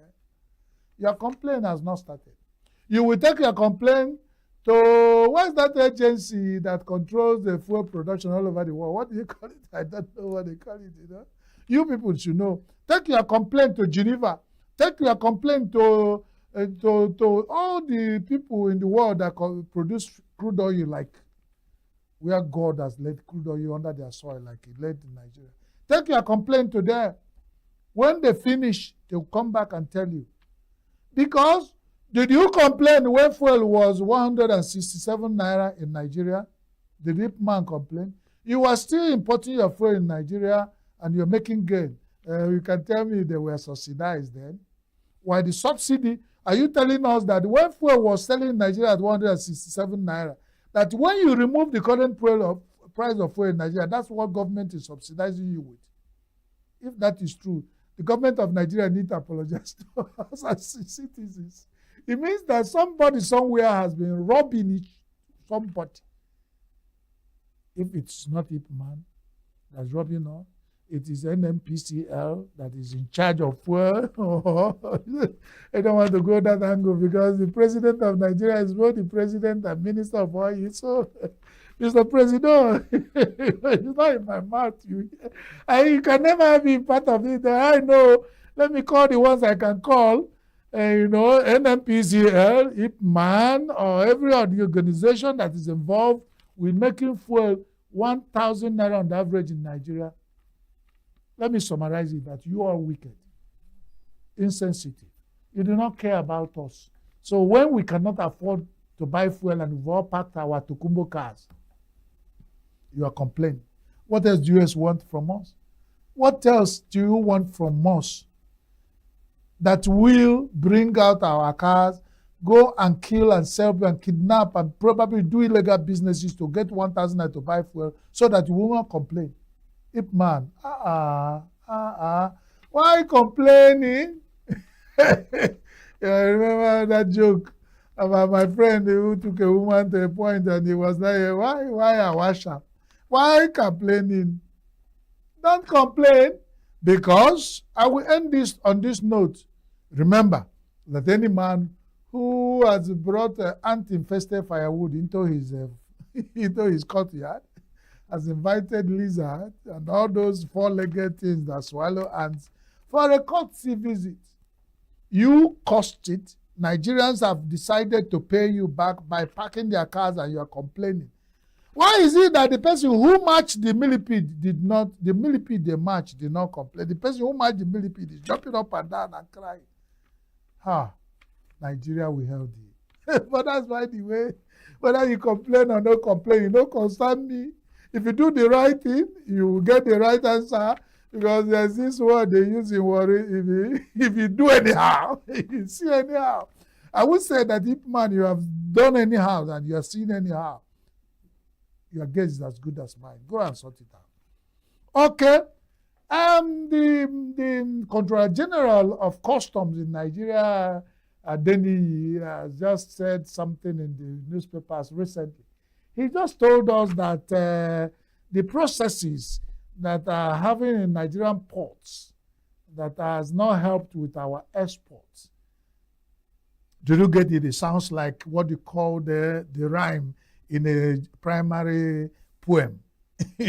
The processes in Nigerian ports has not helped with Nigeria exports process. What am I saying? The sleaze and grease and reduce the volume of export of locally manufactured things we want to push across to get foreign currency, to pad up our foreign reserve so that our naira will gather weight. What did I say? Let me repeat it again. That the Nigerian port authorities, Nigerian port systems, because port authorities run and operate Nigerian ports, that the processes in our ports has not encouraged exports. The volume of things we export from Nigeria has reduced because of processes we have put. My country, Nigeria, God bless you. God bless your leaders. God bless all of us. God bless our processes and policies. God bless our operations. This is all we hear every day. Everybody is going, people who are our brother Muslims and they are just in their mosque every day, calling on Allah.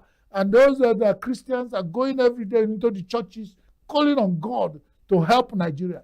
But Nigeria, I am regret to tell you in today's news, that's don't bother about the way whether I shout or do. I am a loud-mouthed native doctor. I don't do juju for criminals. You know what I'm saying? So don't bother about my voice and tempo and the passion I put in it. That's me. I'm saying that Nigerians pray to God, but they have not done those things that God will use to bless them. If God come to Nigeria now and ask Nigeria, what can I do for you? You get to our port authorities, somebody who want to export yam from Makurdi, that is after the bandits and terrorists, whatever is left of the yam there, the ones that have cut into pieces and feed to the cattle and, the one that is left and they want to export it abroad. The process of exporting yam from Nigeria to London, ordinarily, I don't know because I've not been to London. Don't know how long boat, because I've never to wade through using a ship. If you fly, it's about, some people say it's about 6 hours. You fly to London so that those ones who have money normally have lunch in Abuja and we have breakfast in Abuja and lunch in London. Yeah, it's possible. But when it comes to exporting our yam, or cocoyam and plantain, those tropical food items that God grows here, even when you just drop them at the dustbins. Cut to the head of yam, drop it at the dustbin. When you come back 3 years, you will yield the yam. That's how good God has blessed Nigeria. Now, assuming we want to export yam, the first process of exporting yam from Nigeria got what you call tragic end. From the processes from Nigerian port for our yam to get to London, when the yams got there, they have turned to pulp. They become haribo. The yams have turned to haribo. Yes. Because the process is yam that's supposed to have a shelf life of about maybe 2 weeks. Nigerians kept it in their port for 3 months. Before it got to London in another 3 months, yam that were packaged in an enclave inside the heated containers, the yam cooked itself and brand liquid yam. Woe unto you all that have created uncomfortable situation for yourself and you're expecting to get comfort out of it. That is it. That is it. How you a man make a mat, you rely on it. In Nigeria, we receive goods from outside Nigeria, the port authority and all the people, the value chain from the man and the gate man at the port to the last person who is working to offload the port. They are making money, smiling to the bank, enriching other countries. But when it comes to us to export egusi, agbado, and ewa, Our process created by ourselves will make it quite impossible for those goods to get anywhere. And we are here lamenting. You see, thank God it came from the Controller General of Customs, and you know that our processes in our Nigerian port has reduced our export volume. Before Nigeria, if I want to export whatever you think, assuming we want to export tomato, because that's the only thing we can get, food crops that we can. Assuming we want to export tomato, can Nigerian Port Authority guarantee that you get tomato exported within 1 week, and the next 1 week is where you should get to the destination?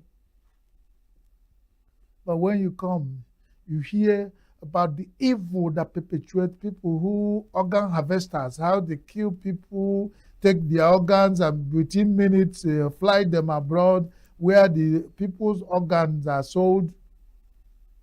When it comes to things that will benefit Nigeria, our processes and red tape will make us to stay one place, and we are not moving forward. We are asking what is happening to us. You know, what is happening to us? Everybody is going crazy. God help Nigeria. God help Nigeria. Has Nigeria helped itself? No. That's where I'll stop that one. Because there's no need emphasizing, crying over. I mean, if Nigeria want Nigeria to move forward, we know what to do. We have beautiful policies outlined, put in place. Implementation has become the bane of Nigeria. The next item here is what I call policy somersault in Nigeria. Policy somersault. What do you call policy somersault? Some people will not understand it, you know. I didn't go to school. People are, I'll tell you a story. They go to the church. They were asking, if you know you're a man here. They was doing this Father's Day. They introduced Father's Day recently in the church, so that men will start feeling, otherwise it's Mother's Day that the whole world celebrates. Recently, men say, we should celebrate ourselves. So one of the Father's Day in the church, they were saying, if you know that your wife does not control you at home, please stand up. One of those Christian fathers like me stood up. And all the men in the church were like, wow. Though, you know, those mouth-opening surprises. And then at the end, everybody when the church finished, they were approaching him. You know, they say is good thing is what you go and learn. Everybody surrounded the man and said, tell us, what's the secret? Because my wife controls me at home. What happened? What do you normally do? Gentlemen, do I say gentlemen? We are not gentlemen here, my dear viewer at home. You get to know what happened. When they approached the man and said, tell us the secret. The man said, when they asked us to stand up, if you know your wife does not control you at home, I stood up because my wife told me to do so. So when you hear me say policy somersault in Nigeria, now somebody write up for me, not be me. They asked me to talk. They wrote it here on paper. I don't know what it means. But I was trying to understand it. I'm asking, what is somersault? Somersault is when something keep turning around, turning over the widening again. No, the center cannot hold again. And the thing no longer at ease, and all those things and things has fallen apart. Wow. Policy somersault. You are still waiting for me. Government will announce one thing today. The next moment they turn around. That's somersault. Quite recently, we heard that in Nigeria, that the new DG of NTA, Nigerian Television Authority, appointed appointed 3 new directors of different departments of NTA. Wow. Nigeria shouted, wow. The fans of the new appointees went to Thanksgiving. Some of them were going to do Sadaka in the mosque. Some people went for Thanksgiving in the churches. Some of them went for big party and fun fair. Wow. Congratulations. And then just a few days ago, we heard that the federal government of Nigeria, from the mouth of the President of Federal Republic of Nigeria, he said, with this hand that I mark good, the same left hand that I mark bad, as the President of Federal Republic of Nigeria, what are you going to question? My father said, no, the man who owns Naingo share, can you share the property for you? After all, it's our turn. I want to call. It's my turn here on news. Milo call here on news to talk. You know, so it's only my turn to talk on news. When it's your turn, you come and sit here and talk. Our call is when we meet and when we're having parties celebrating the new appointees of NTA. But suddenly, what did we hear?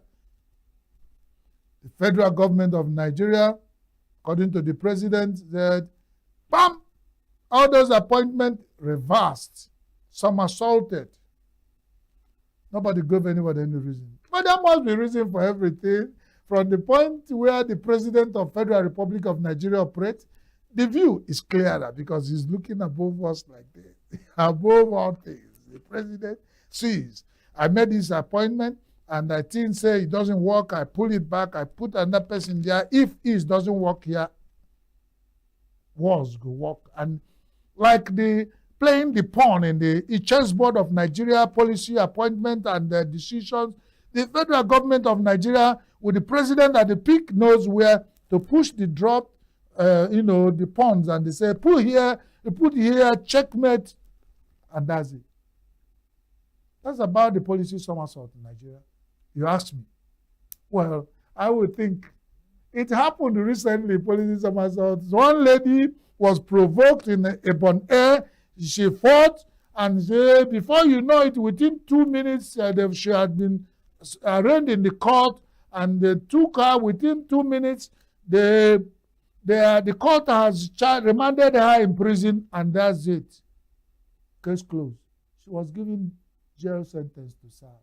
And then the count and the phone calls and few minutes more, the next moment the federal government said everything changed. She was withdrawn from the prison, taken back to her house, made an ambassador. Somebody who tried to push the moving aircraft to stop it from going was made an ambassador. The lady who fought inside the aircraft and was remanded in jail was given amnesty. God. No, Nigeria cannot. Nigeria is a country that it's full of surprises. Everything is possible. Nigeria is a country of wonderful, endless opportunities, endless policies, somersault, endless changes, dynamism, growth, and the changes, and the changes, and the changes. But that's it. That's all. That's all. So when you know that Nigeria is that kind of country, you wouldn't want to take anything to the bank. When you hear something, I say, yeah, you say, Oracle Chris Maduka, you've been appointed as the DG of NTA. He say, hold on. Let me see. Let the thing, let the heat come out from the thing. If it's cold, let it defrost. Let it cool down quite quick before you know, because if you take it to the bank, you say federal government told you, you know you are in for a problem. So if anytime you see that kind of thing happening in Nigeria, be careful. Nigeria is a country where policy can be somersaulted within minutes or hours after that policy has been initiated, and it takes you. That will tell you the psyche, the mentality, the thinking of Nigerians. We are restless. We are a resilient and restless community. We move as things change and do. So, on that note, this is where I call it quits on today's episode of The Muse. Muse, a program where we think and talk on Signature Television. Remember I said, go to all the social media platforms. Just type in signature.tv.official and you see us all through in our social media platforms. But if you want us to be direct home, talking to you at home, just go to channel 265 of SLTV and see us live. Please always go there. For things you have done right, just share and then comment and share and pass on. But things you want us to improve on, comment and let us know. And until I come your way again, I am Christian Chibuzo Maduka, your muser and the chief anchor of the Muse. Thank you and God bless you.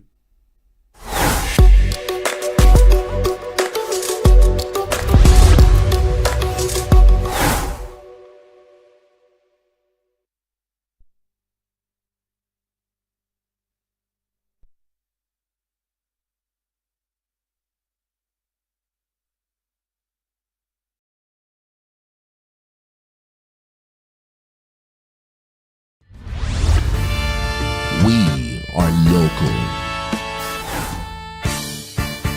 International communities observing every Why the main market is in chaos. People are... We are national. Those in support of this motion as amended, say aye. Aye. We have taken the vote by default. We are international. Israeli airstrikes. Donald Trump left us the worst unemployment.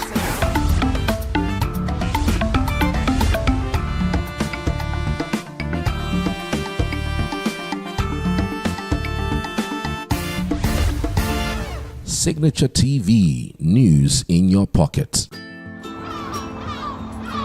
Bright and early as the day breaks, as the newspaper headlines trail the stories that shape the day. We at Signature TV trail the headlines that trail the day. We interrogate the headlines. We analyze the stories that make the headlines. Wayek is overrated, and they even overrated themselves and went into CBT.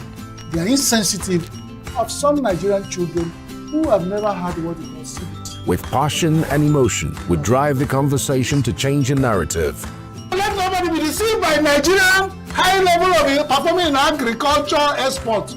We are still where we are. Newspaper review on Signature TV every morning on Signature Morning, weekdays, and Signature New Day, weekends. Newspaper review on Signature TV. We do not just review the headlines, we make the headlines relevant to our daily lives.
Nigeria's educational sector faces challenges including inadequate funding, which leads to poor infrastructure, shortage of qualified manpower, and a lack of learning materials. Other issues include a growing demand from a large population, insufficient university admission capacity, corruption, and examination malpractices. These and other factors have influenced the federal government's recent announcement of a 7-year suspension on the establishment of new federal universities, polytechnics, and colleges of education, which has been greeted with mixed reactions from Nigerians. We're witnessing significant deterioration of infrastructures, both physical and manpower, at these federal tertiary institutions. So, and if we do not act decisively, what we'll have significant reduction in the quality of graduates coming out of these institutions, which will impact our global rating and the respect that the international community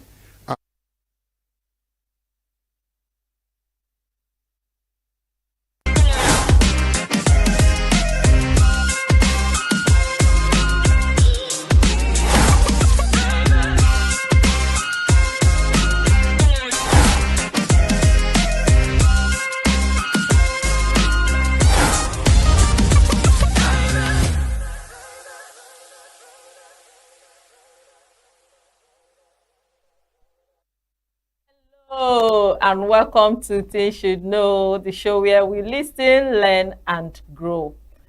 The Things You Should Know, the TSK show is where teenagers are empowered with the right knowledge to thrive and parents are equipped with the tools to guide them, because when teenagers know better, they do better.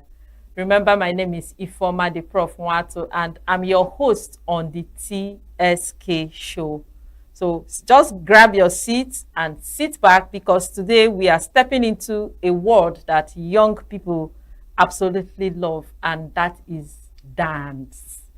Din, din, jan, jan, jan, jan, bing, bing, bing, bing, the dancing. So a whole lot of young people love dancing, and for some of them, it is just fun. For others, is a trend, and for some others is entertainment. But is that really all there is to it? So that's what we are going to find out today on the TSK show.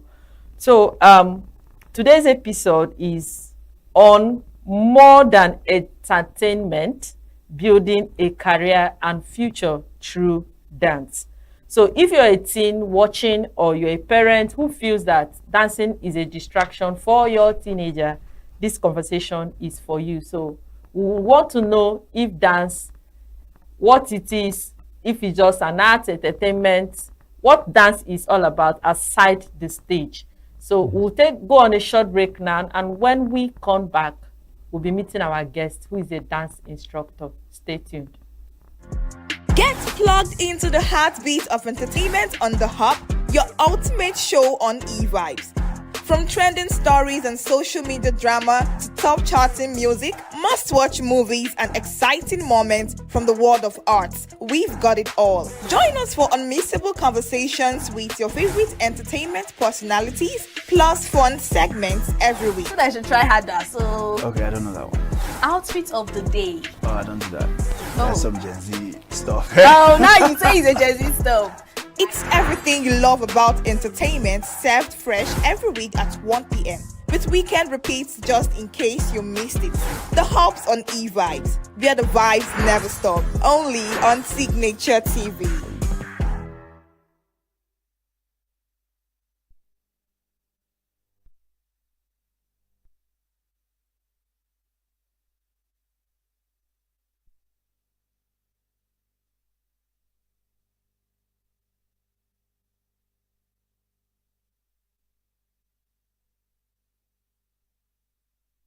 Yes, welcome back to the TSK show, and today we are looking at what dance is aside entertainment. So to help us throw light on what dance is, I have with me a dynamic dance instructor who has not only mastered the moves but also understands the discipline, creativity and opportunities that come with it. And together we'll be talking about how dance can build confidence, shape character, and even open doors to global opportunities. So today I have in the studio Mr. Favor Obu, aka Too Sweet. Thank you. He's a dance instructor and he owns a dance academy in the city of Enugu called the Fortizo Dance Academy. Thank you. Maybe I need to come and enroll in that dance academy. Yes, you need to. I need to. So I can shake my body. Yes, have more skills in dancing. So welcome to the TSK show. Thank you so much for having me. Yes. I'm so happy. So I will first of all ask you a question. Okay. Two things. Okay. Favor Obu. Yes. Where are you from? I'm from Enugu here. Because I've not heard that name before. It's Obu. Like Obi. Yes. Okay. You know, Igbo has their own different. People will say Obi. People will say Obu. People will say Obi. You understand? So different sound, but it's all heart. Do you understand? Okay. So the meaning of my surname is Ogu. That's heart. Heart. Yes. Okay. Fotizo has to do with light. Yes, that's the meaning. So what's the inspiration? Why you named your academy Fotizo Dance Academy? Well, the thing there is that when I started attending Christ Embassy, after the teens conference with Pastor Chris, so he said something about Fotizo, meaning light. Light. Yes. So he said it's a Greek word, Fotizo. So it means light. He said, let your light so shine. Shine. That the whole world will see it. Like he used an example of a candle, that if a candle is being lighted up and drop under a table, does it shine? Shine, it doesn't. So he said that's what we are. We should shine. We should stop hiding it out. So after the conference, the inspiration came to me, you know, to open a dance academy and name it Fotizo. So let it shine. You know, it's just an avenue where people come and shine. You understand? That talent, that passion you have, that passion in your dancing, you know, you come into it and then you shine. Not like you just do it, you just be a dancer with a different. You understand? So that's where the inspiration comes. It actually comes from Pastor Chris. So I love that. Thank you so much. I love that. And looking at you, nobody will believe you're a church boy. I'm a church boy. I love that. I grew up in church. I love that. I love that the inspiration is not just coming from you, but it's coming from not just your pastor, but from the Word of God. Yes. Okay, that's beautiful. So let's dive into today's topic. So would you describe dance as an act, entertainment, or is it a career, a profession, or exercise? Because to me, when I'm dancing, I exercise my body. So to you, what is dance? Now, you have said it all, you know. You just listed out the whole key points. You know, dance is an art. Do you understand? It's an exercise. It's an entertainment. Do you understand? It depends on what you understand it as. And dancing is one of the exercise in the whole wide world. You understand? It's one, and it's very fun. You understand? So it can actually be an act because it's being showcased. Do you understand? It's being you know, project out there for people to see it, and is what you do. You understand? The skills you brought out, that makes it an act. Do you understand? It's an entertainment because it's something you can, you know, sit down and excited in watching. You understand? You see people dancing it, and you be like, you want to be like them. Most of people, they are on their chair, they are moving. Yes. You know, it's an entertainment. Like I used to dance in my head when I see people dancing. You know, it's an entertainment. You are entertaining people. Do you understand? So it's also a career. Most of people, like me now, I'm doing it as my career. Most of people do it as career. You understand? Now you do it as career in such a way that when you discover this is your talent, you go further in searching more about dance. You know, there's a difference between being a dancer and being a dance instructor. Do you understand? Yeah. So you don't. The many people are just a dancer. They just dance. But when you ask them, okay, can you be able to transfer this you have to another body? They will not be able to do it. So it's actually a career for you to be able to transfer what you have inside you to different people's body. That is making them to learn that thing that you know. Is actually a big career for you. For me. Do you understand? Wonderful. Yes. So like now, we know that many young people see dance as just fun or entertainment. But in your experience, what makes dance much more than fun and entertainment? Now, one of the things about dance is that it's fun. Because you that's dancing, you need to be enjoying it. Yeah. You understand? You have to enjoy it first.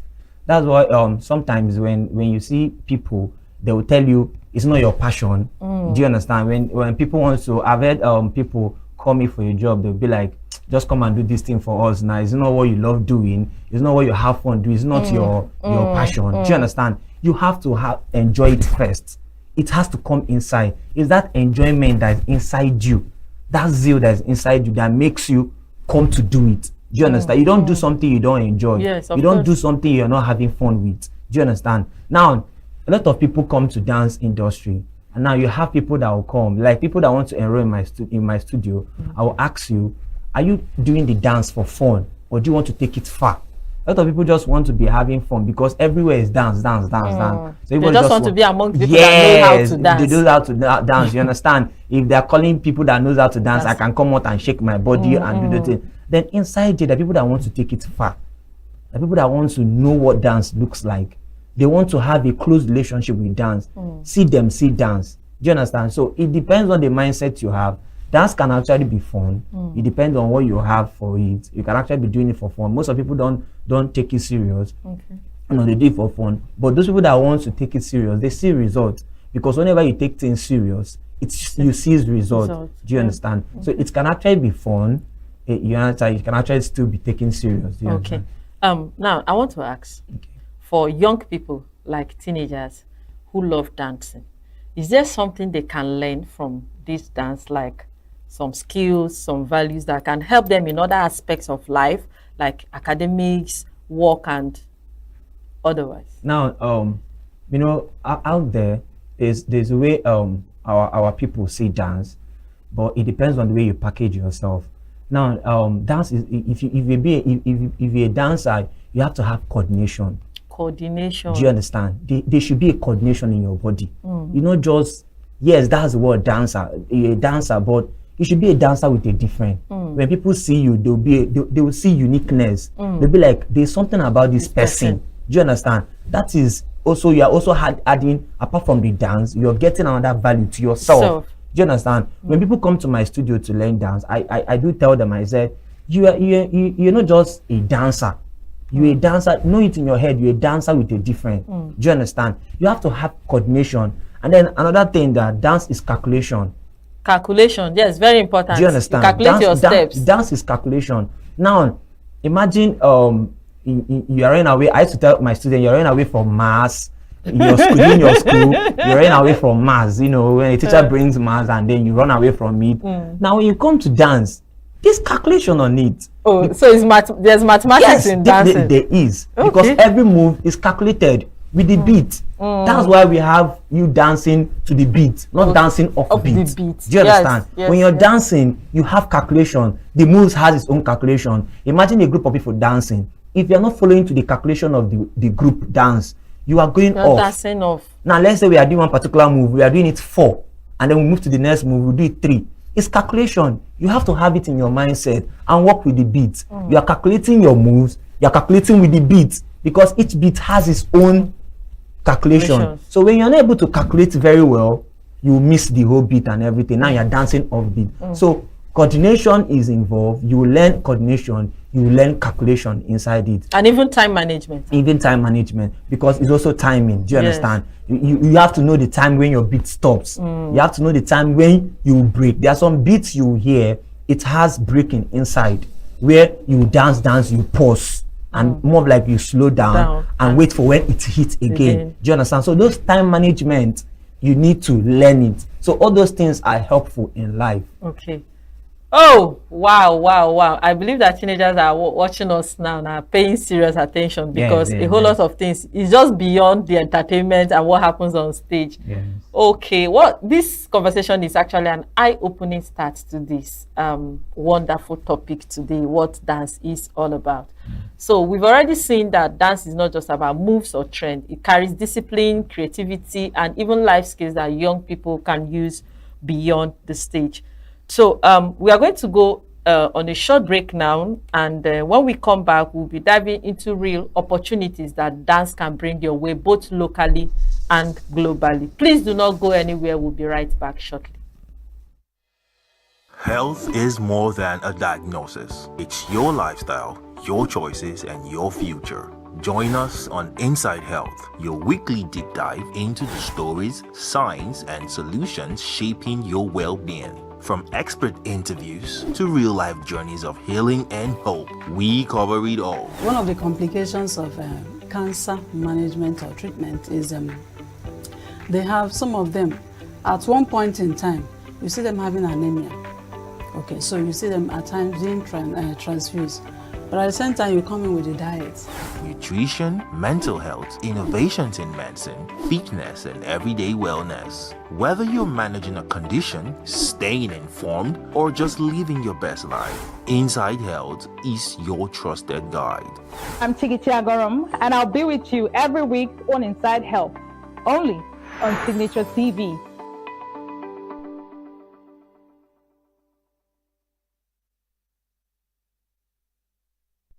Welcome back to the TSK show, and if you're just joining us, we've been having an exciting conversation with a dance instructor who is Mr. Favor Obu, too sweet, a passionate dance instructor, yes, and we are looking at more than entertainment, building a career and future through dance.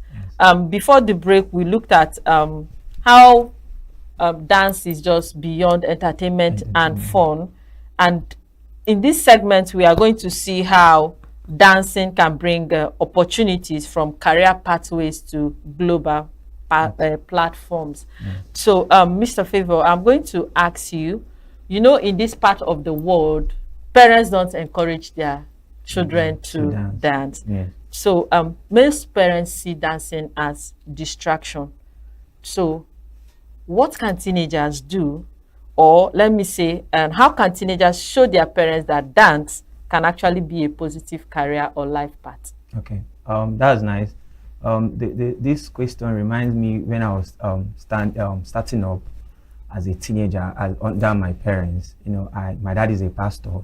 It was so difficult for me to do my dance in his house. Are you serious? You know, imagine being a pastor's hair, and then you are dancing. They used to call it Egu Awantilo, Egu Owa. So like that, during that time, it was so tough. But it just only my mom that, you know, used to encourage me, but not like full time. She would tell me, you know, say your daddy no like this thing, you understand? But I keep on, you know, seeing myself there. I keep on seeing myself grow back. I know what I want. I'm not just going to dance anyhow. But inside my dad, what they are watching on the TV and what they see, you know, growing up as dance, they are seeing it in another way. That's in my last talk. I said you have to be a dancer with a difference. Do you understand? So when I was growing up, I keep on hiding it. But when I got to the age that I have to stay on my own, doing things on my own, I have to talk to myself. My parents are no longer there. Yes, dance, people see dance as different kind of rude people, stubborn people, arrogant, all this kind of thing. Now I say to myself, I'm going to change that mindset. When you see me, you're going to see a dancer with a different, not like your regular thing you see. You know, they see people like dancers like you are rugged, rascal. Yes, that's their field. But inside you need to know who you are. Now, one of the things you need to do is, first of all, seek God. When you seek God, He's going to direct you very well. He's the one that created your talent. He gave it to you. Now, He has two purposes of giving it to you. One, to serve Him. Two, to make money with it. Do you understand? Now, you need to seek God. You can't just do it on your own because there's opportunity coming. There's bad opportunity, there's good opportunity. If you don't have Holy Spirit inside you, you will jump into the wrong one.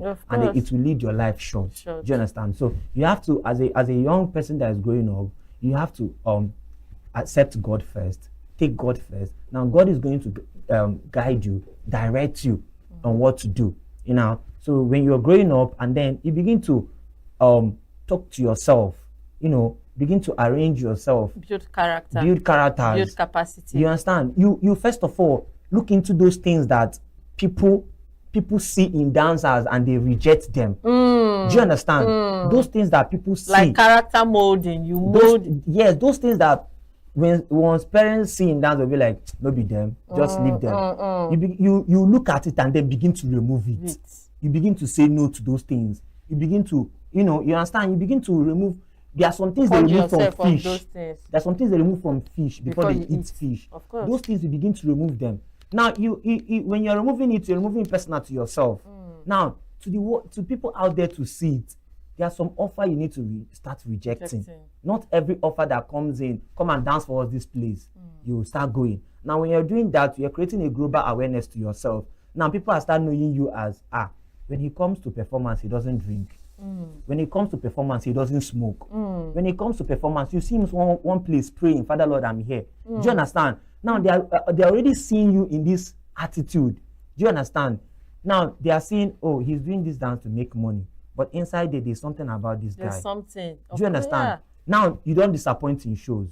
When people call you and pay you your money, you show up the same time, the same venue, deliver to them, and go your own way. Now they're seeing you with a good.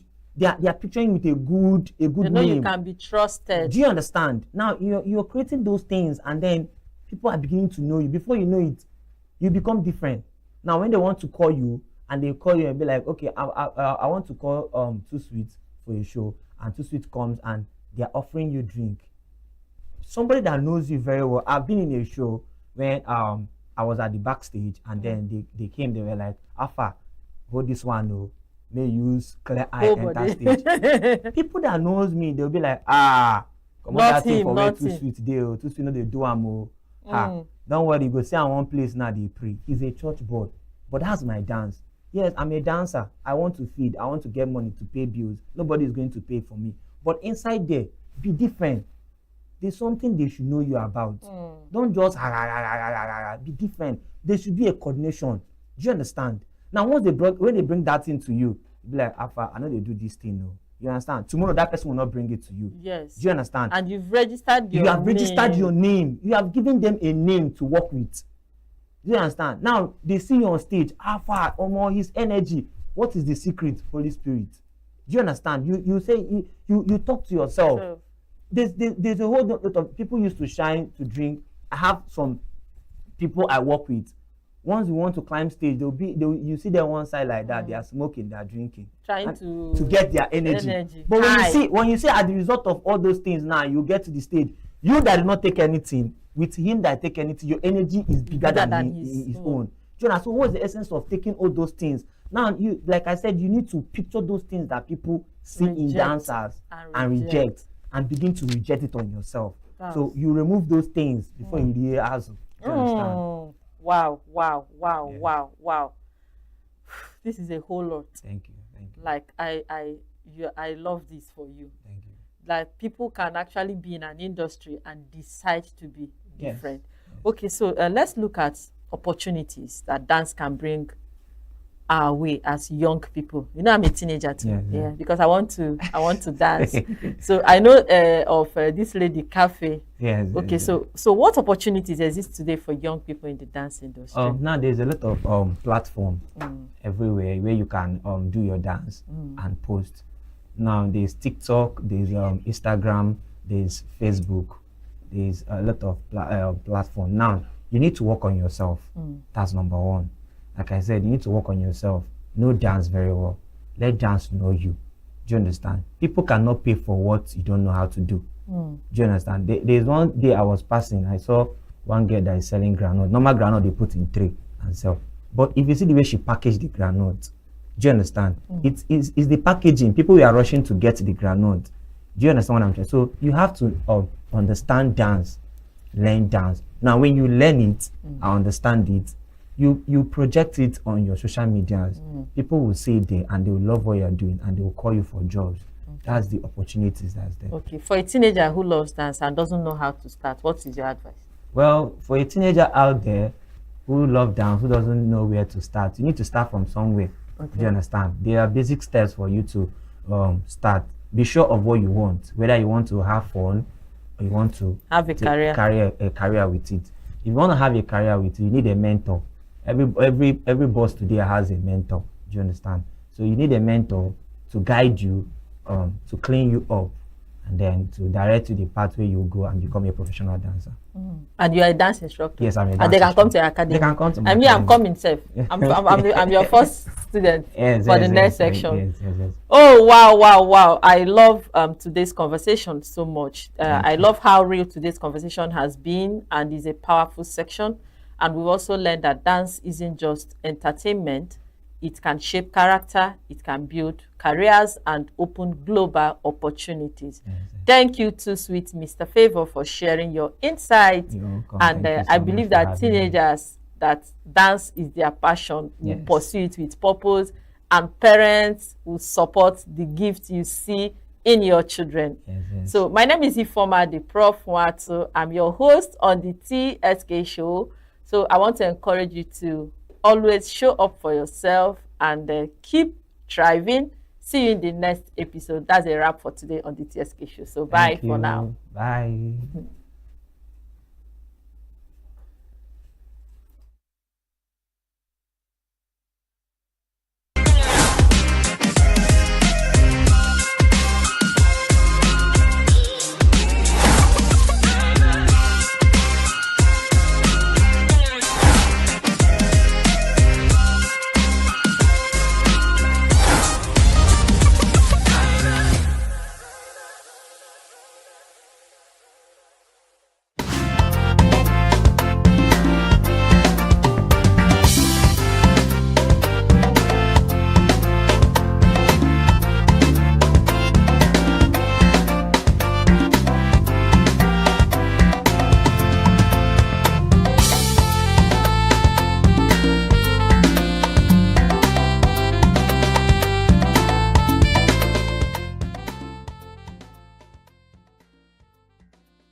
Save Nature TV. News in your pocket.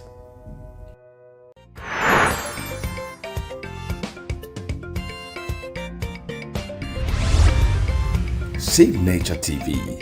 News in your pocket.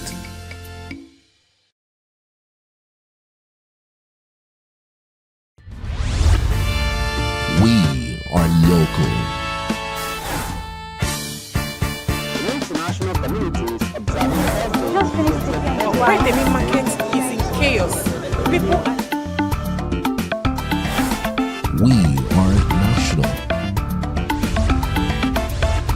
Those in support of this motion as amended, say aye. Aye.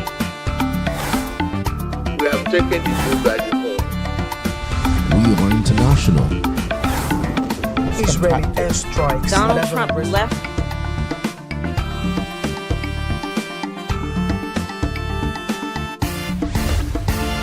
Signature TV. News in your pocket. Bright and early as the day breaks, as the newspaper headlines trail the stories that shape the day. We at Signature TV trail the headlines that trail the day. We interrogate the headlines. We analyze the stories that make the headlines. Wayek is overrated. Who have never had what it was. With passion and emotion, we drive the conversation to change a narrative. Let nobody be deceived by Nigerian high level of performing in agriculture export. We are still where we are. Newspaper review on Signature TV every morning on Signature Morning, weekdays, and Signature New Day, weekends. Newspaper review on Signature TV. We do not just review the headlines, we make the headlines relevant to our daily lives.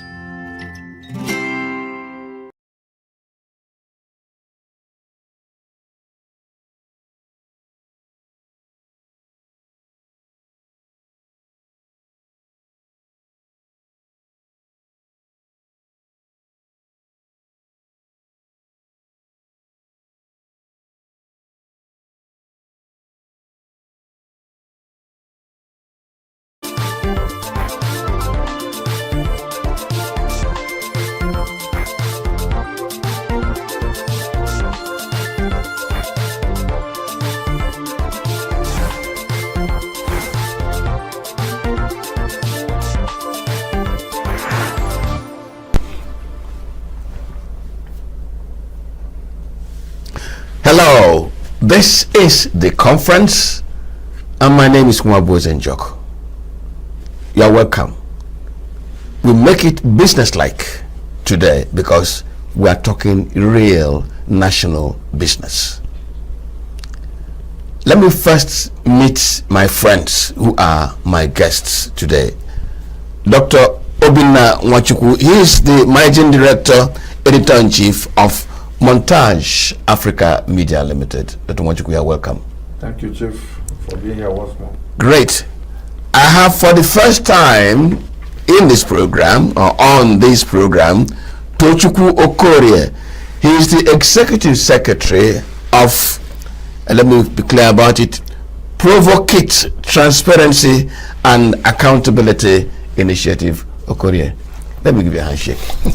You're welcome. Nice to be here. By the way, where have you been really? I've been around. Do you want me to say something? That's it. I will say you're welcome to the program. Thank you. And on my left is my very big friend. I always call him the Just Man, Alpha Jagdeen. Alpha Jagdeen goes by that beautiful name, a media consultant. Jagdeen. Truly an honor to be here. No, Jagdeen, please. I want you to consult for me. What does it look like consulting media matters for me?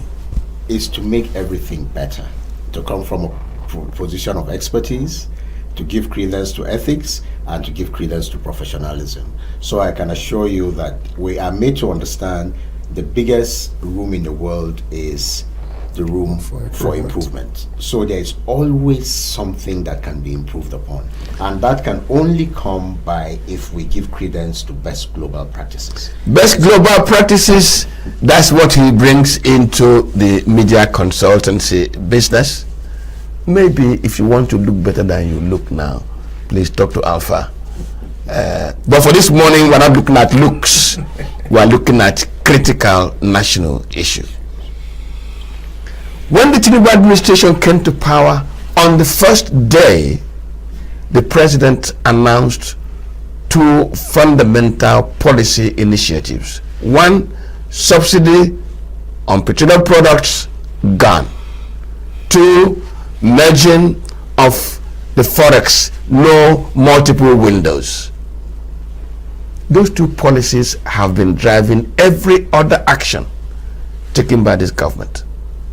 There are those who've been screaming, the policies are hurting, the policies are killing the economy, the poor is getting poorer and the population of the poor is increasing. All manner of screams. But this morning we are going to look at something positive, apparently, that has fallen out from those policies. Financial windfall for the subnationals. The states are getting humongous sums of money and smiling home. The local governments have been allocated sums of money they never dreamt would come their way. What are they doing with that windfall? Indeed, is there financial windfall? I will begin with Dr. Obinna Nwachukwu.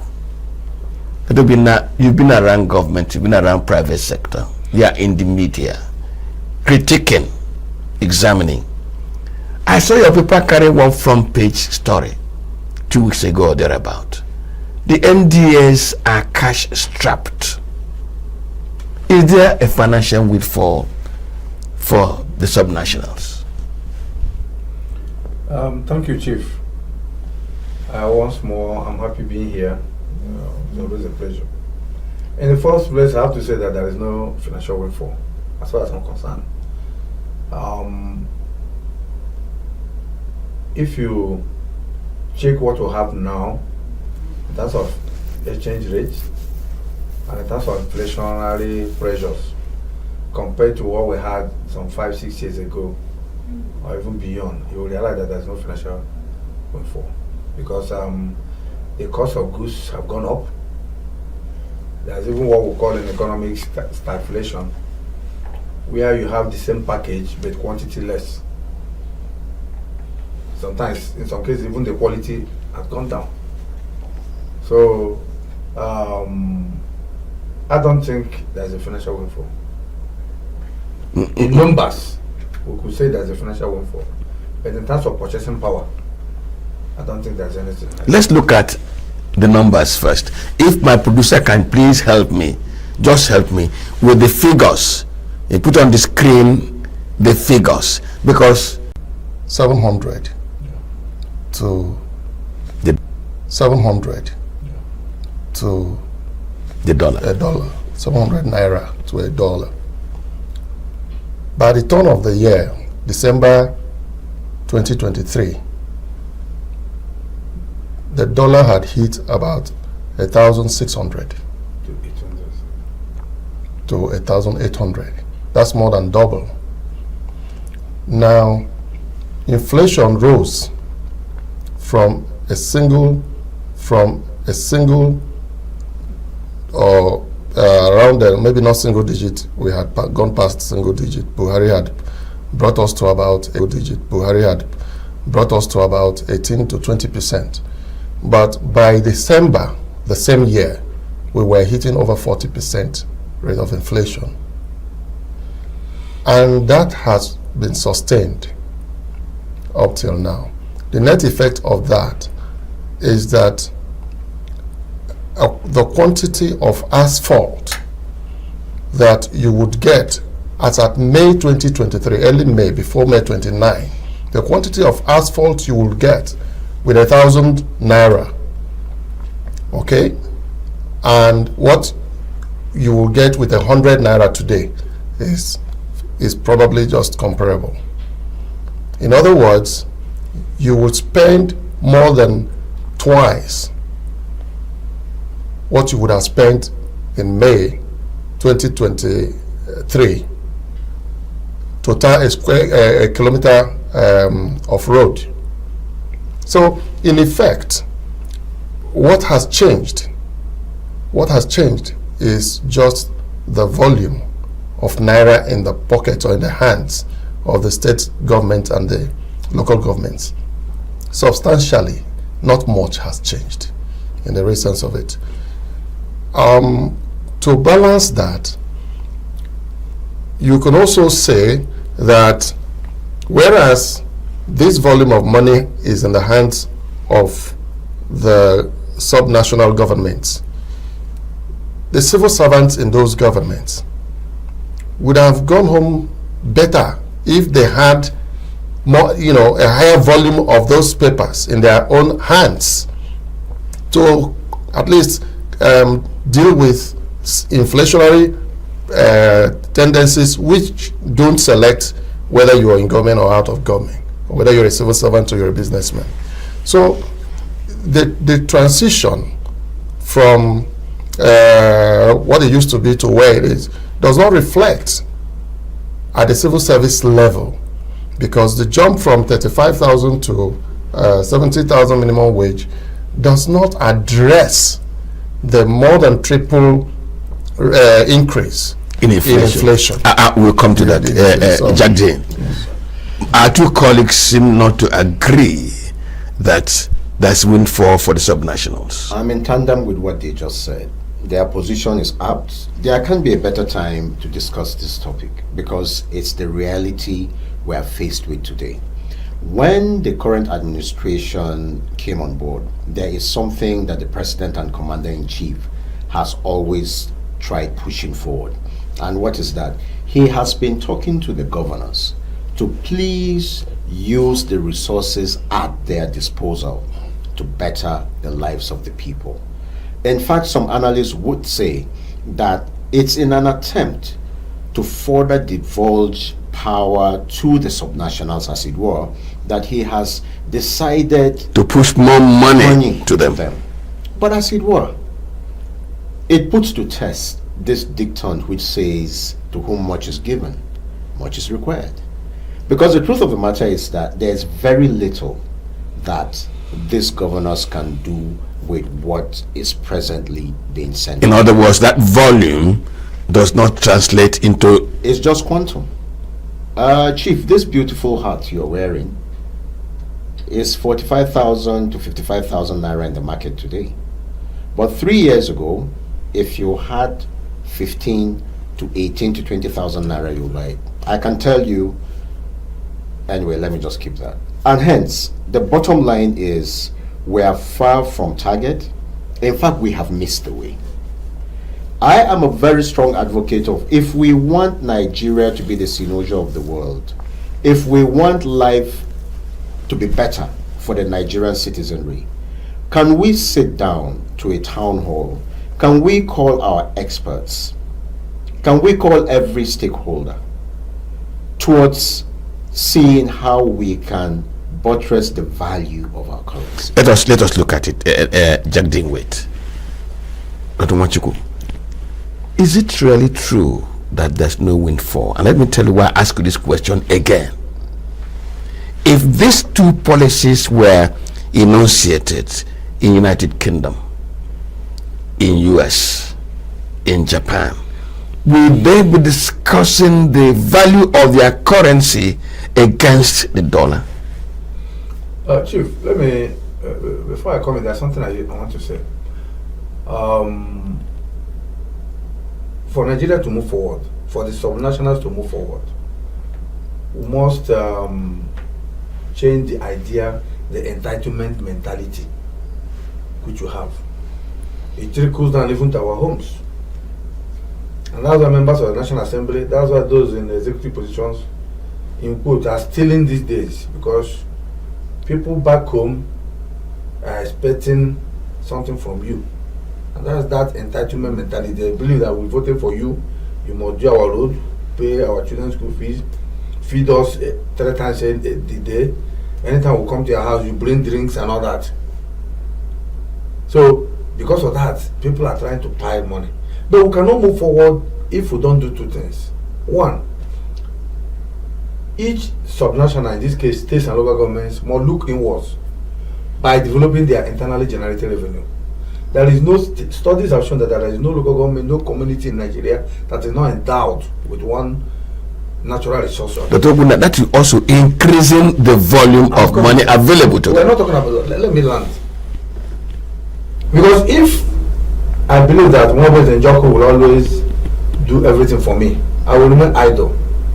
And what will I do? I will get myself involved in spending the money without recourse, without thinking. But if I am generating that money, I will use it prudently. So the states have to look inwards and develop the IGL. 2, you cannot talk of windfall when there is no industrialization. Okay, you say there is a windfall, but Nigeria is still the poverty capital of the world. So how do you balance that? If there is a windfall, if people are eating very well, if the economy is robust, why are we still the poverty capital of the world? That is the question to ask subnationals. Yeah, because there is no industrialization. Jobs are not being created. Is it going to be created by the federal government? The subnationals own the land, the subnationals own the population, the nationals have the university located there. The money going down to the subnationals are not for job creation. Principally, it is maybe to pay salaries. How many industries are working today? The current administration, either federal or state, how many industries have they started or have they enabled? Which environment is being enabled? It is the duty of government to create the enable environment. We're having problem with power. People are almost going to one estate, apart one estate. I think it's along Asoko area. I think it's owned by Air Force. Every building there has a borehole. Everybody doing their water. And you know the effect. So, there is no industrialization. So when you talk about America, Europe and all that, they will not talk about it because there is industries, there are job opportunities, there are what we call fallback measures. There is nothing like that. Okay, we know what it is. Some years ago, yes. some years ago, I'm sure, depending on the kind of car you use, with 8,000 to 12,000 you fill a tank. Sure. Today, there are some cars you fill with 100,000 naira. So let's say you give me 2 million today, or let's say my salary is 200,000 and I was jubilating. Do you know that today anybody that has a car cannot survive on 200,000 naira salary, because the minimum you can spend on fueling your car, maybe if all these small cars, is 40,000 a week. 40,000 times 4, that's 120,000. So if you're on, if I'm 160, so fine, maybe 2 years ago my salary was on 60,000. You increase it to 200,000. Is that not what you're talking about windfall? But as at that 2 years ago, 60,000, maybe 1/4 would have taken care of my fueling for 1 month. Now you increase it from 60,000 to 200,000, and you're telling me that you're giving me a windfall, when out of 150 of that amount I will use to fuel my car. I've not paid school fees. Every school has increased their school fees by 3-4 times, like my brother Tochukwu said. Everything you need, even transportation from here now to Umuahia, is 45,000-50,000. Something that used to be 15,000. So if you are going to your village in a public transport, you keep 100,000 for transport alone. So if you increase my salary from 60 to 200,000, and you say give me a windfall, okay, okay, there is no commensurate distance. Thank you, Okore. You know, I'm insisting. My line of thought was, if these two policies were instituted in UK, in US, in Japan, in Germany, will those economies and their media eggheads sitting down now be talking about the value of the dollar? Because they expected, with the more volume of naira of their currency available to the subnationals, to use existing expertise and competence to drive national development. Well, let me first disagree with Dr. Bin at some of the issues he raised. There are basic problems that are what I call policy problems. All right, and we're talking about subnationals. Before you go to talk about whether that has translated to a jump in the micro at the micro level, whether people have food to eat, or movement, transportation, and all of that are eased and all of that. The question is, what can the subnationals do with what they have. Now, again, Chief, you do not compare apples and oranges. These are two different economies. Nigerian economy and the UK economy are two different things. Now, over the years, UK currency has remained stable, relatively stable against competing currencies. That hasn't been the case with our local currency here. Secondly, anywhere in the world where there is a situation of more money chasing fewer goods, you also have inflation. So when this volume of money is pushed into the system, the country or the economy is awash with money, you would expect a spiral inflation. Any economy will respond to it somewhere in a similar direction. But what will the difference be? The difference will be in what the government does, the policymakers, what do they do in response to those pressures?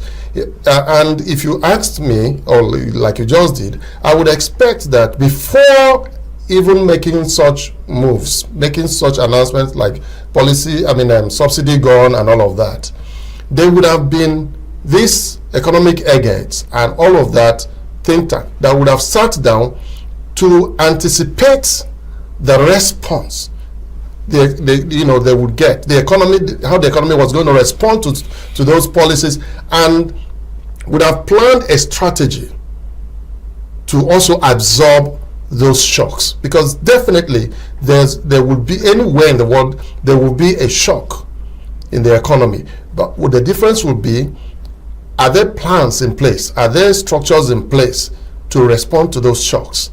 And in our case the answer is no. In UK, I would expect, going by antecedent, that they would have structured out all of this, anticipated all of this, and planned to absorb whatever comes out of it, the fallout of all of those things. We are here today grappling with the fallout of that first day announcement by the president, which we would have anticipated if there had been a plan, if there had been structures put in place and all of those things. Now that is absent. Now, so down to the subnationals, is there really a windfall? The argument is still the same, and I will be talking in terms of the what the money could do for the local government chairman and for the state governor. If I were, and I respect that Imo State Governor has increased minimum wage to over 100,000 naira, to increase minimum wage. That is actually more like it for me, because before you talk about, Dr. Nwachukwu was just talking about fueling, and it's a fact of life. It's a reality that I fueled my car full tank in May 2023 with about 8,000, about 8, 10, 15,000, depending on what size of car you're driving. Now you are fueling with 40, more than 60,000 of that amount will not do the same thing for you. So it makes sense for me that rather than looking at what you're giving to the civil servant as a favor you're doing to them, look at it as, look, this is the reality to the economic situation. To the economic situation, which is the truth. So, and we will now zero in on, we are here, this is where we are, this is the reality of our situation. What can the subnationals do? And one of them is what we are discussing. How do they jumpstart the economy? How do they make this money work? And the question will also be, those who were there before them, who didn't experience this so-called windfall, did they manage the resources they had then? They had what has changed? That's the question. There is something Okori has said now. Okay. The money available to them, what did they do with it? Well, to answer your question, but can I just kind of step back? Yes. You brought a laydown of developed economies. Don't forget that our economy is largely import substituted. there's hardly anything we produce here. That is what has dollarized our economy. That is why even the woman selling IOU in the market will tell you, Oga, gentlemen, I want to put a scenario. Please, I want to put a scenario. I don't want to forget. Just 1 second. So much money available to the subnationals, even at the center. Yeah. So much to do within the economy. Roads to build, rail to build, schools to build, hospitals to build, electricity to work on, dams to be built, security equipment to be bought. All these things I have mentioned within the Nigerian economy are money exports. Nigeria exports money to get them. You can hear a governor comes here and says, I built some of the finest roads in my state. I used Boeings. I used Julius Berger. He will mention 3, 4, 5 foreign construction firms. That is that money, that volume of money being exported. Yeah. Now we talk about our electricity sector. We go to Germany, we go to France, now we go to China, we sign MOUs to import competence and equipment to build. Yet we have quantum of money that we could have used to pay Dr. Obinna, who's an expert, to pay Okorie, who's an expert, to pay Jardine, who knows, thoroughly competent in his field. But our establishment will choose to export that money. Does it depend on the value of the naira? Or does it depend on a mindset and attitude? Yes, Can I attempt to answer that question? Chief, you are the oldest man on set. Dr. Obinna is here. Way back in the 70s, I knew of roads that were constructed in my state, Plateau, by the then Ministry of Works, or whatever it is called. Those roads are still in existence. Gentlemen, Jack Dean has drawn up the issue. These were local engineers. These were bona fide Plateau indigenes, and probably if there was need, technology came from somewhere. You see, we live in a country where we are celebrating building bridges, when in other places AI has taken over, when in other places they've been to the moon several years back. Technologically, we probably are nowhere. If you see what is happening in the world today, the truth of the matter remains that we have not even started. Probably the person that will even emancipate us has not yet been born. But this country has been there since then. No, hold on. Here we are talking to the international community. I hate to say these things on national television. I wish this was just a local, conversation. But the bottom line is, I will also tell you, a particular administration in Jos awarded a contract to where my former secondary school used to be. Chief, that road was washed off after 2 rainy seasons. Good. By a local contractor.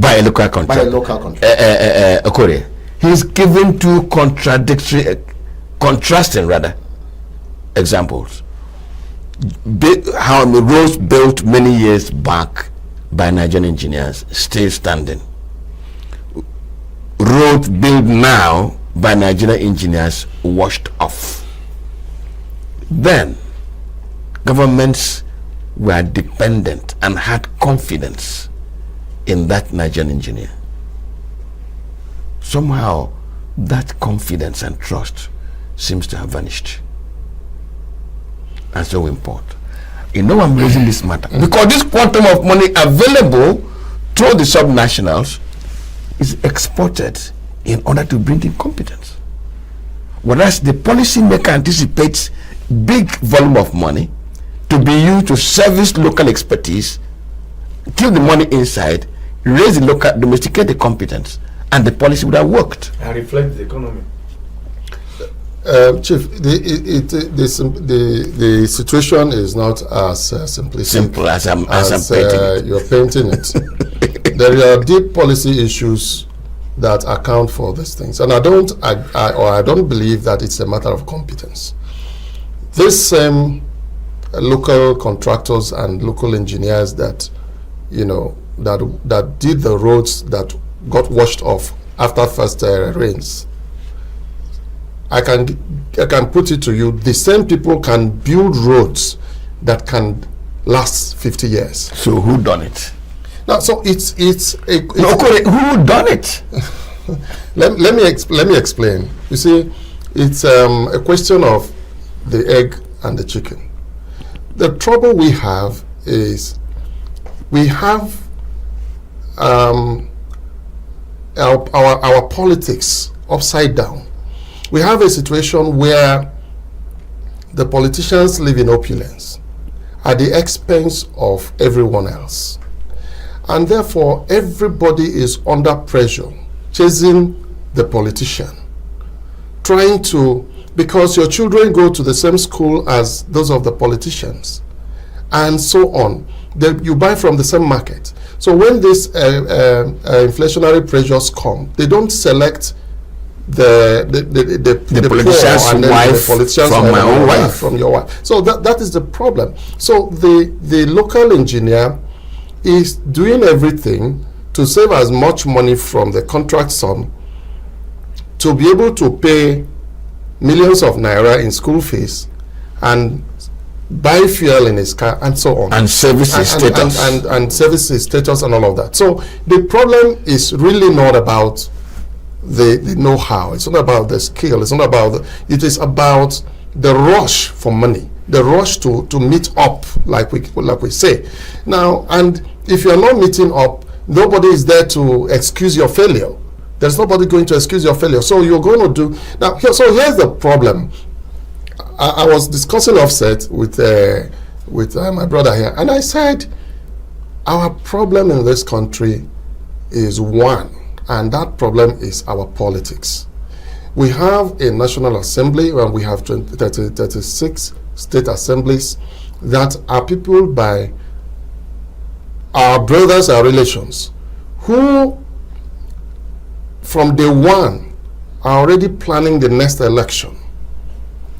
And so their preoccupation is to get enough money to buy votes or impress people around. Now, there is little thinking about how to improve the local economy, about how to reduce the pressures on families. For example, there is increased tendency towards parents sending their children to private schools because the public schools are collapsing.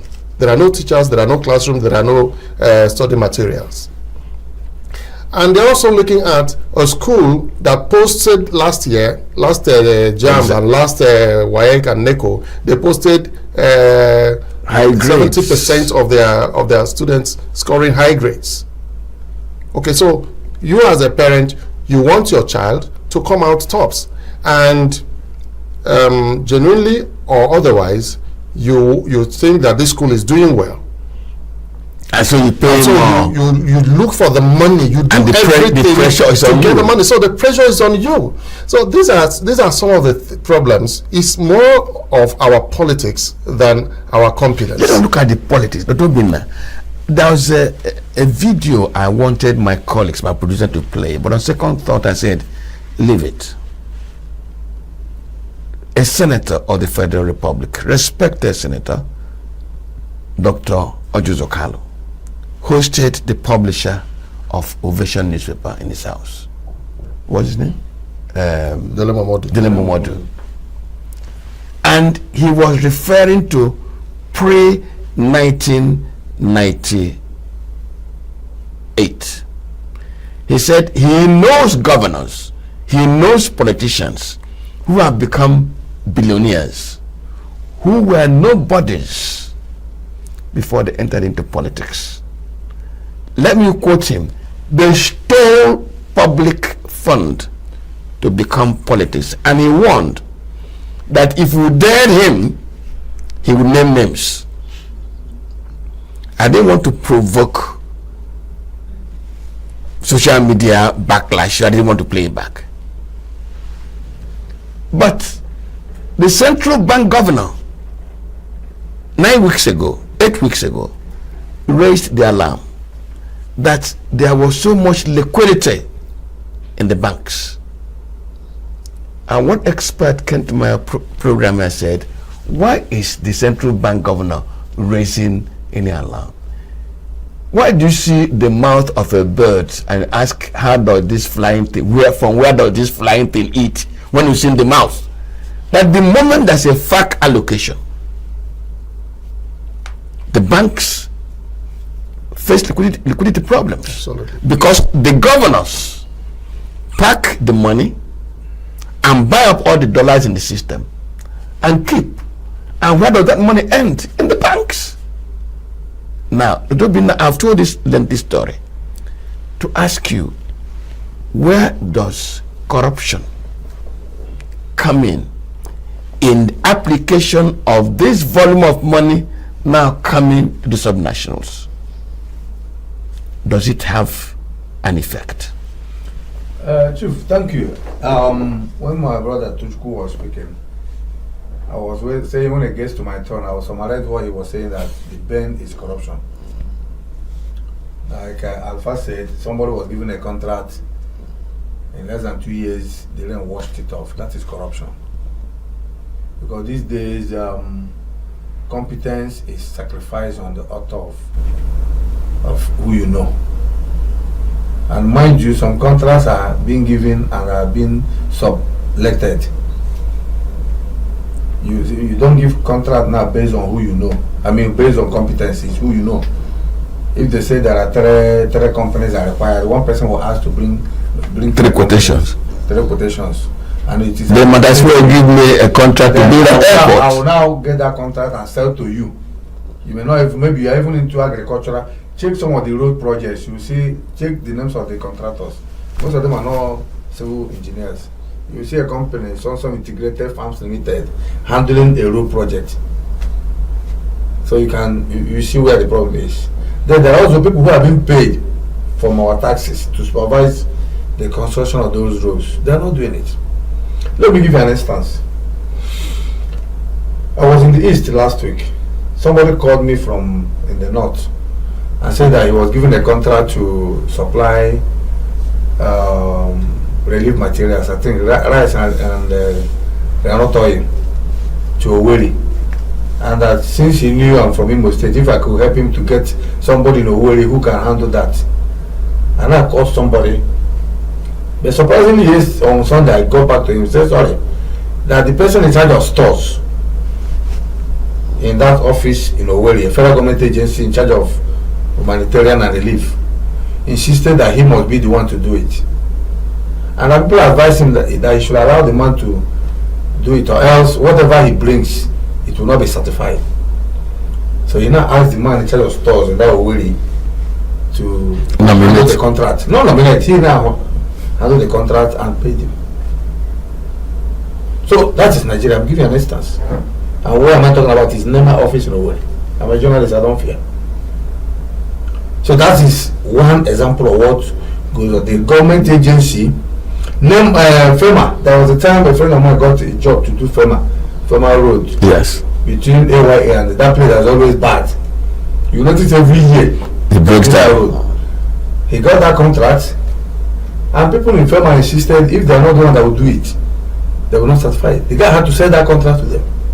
They did the contract and paid him a percentage. And every year, if you notice, that area is being repaired. You ask yourself, why is there no permanent solution to it? These are little instances. So it's a problem.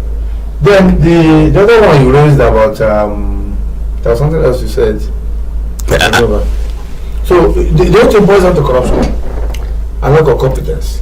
You know, when I remember one former deputy senate president, T.K. Kwemado.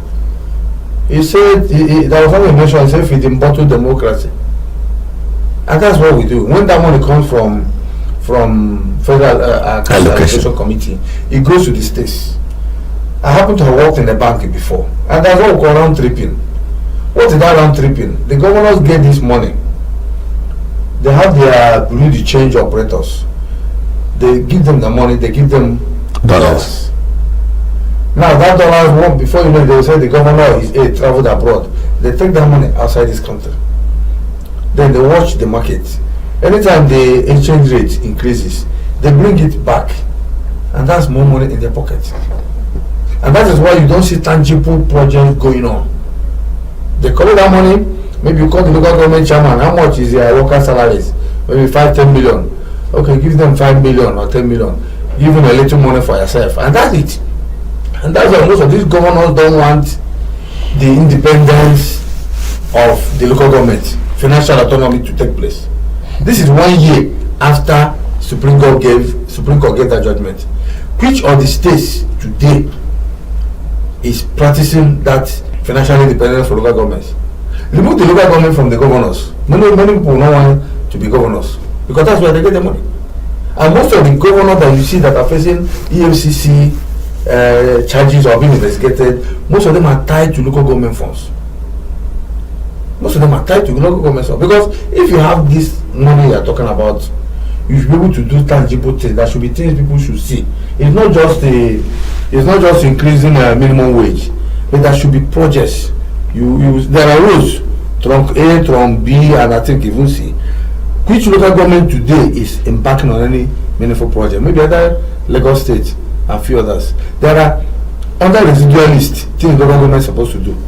Under concurrent list, there are things states are supposed to do. And then exclusive, there are things federal government are supposed to do. They are not doing it. And like you also pointed out, some 2 weeks ago, I did that story.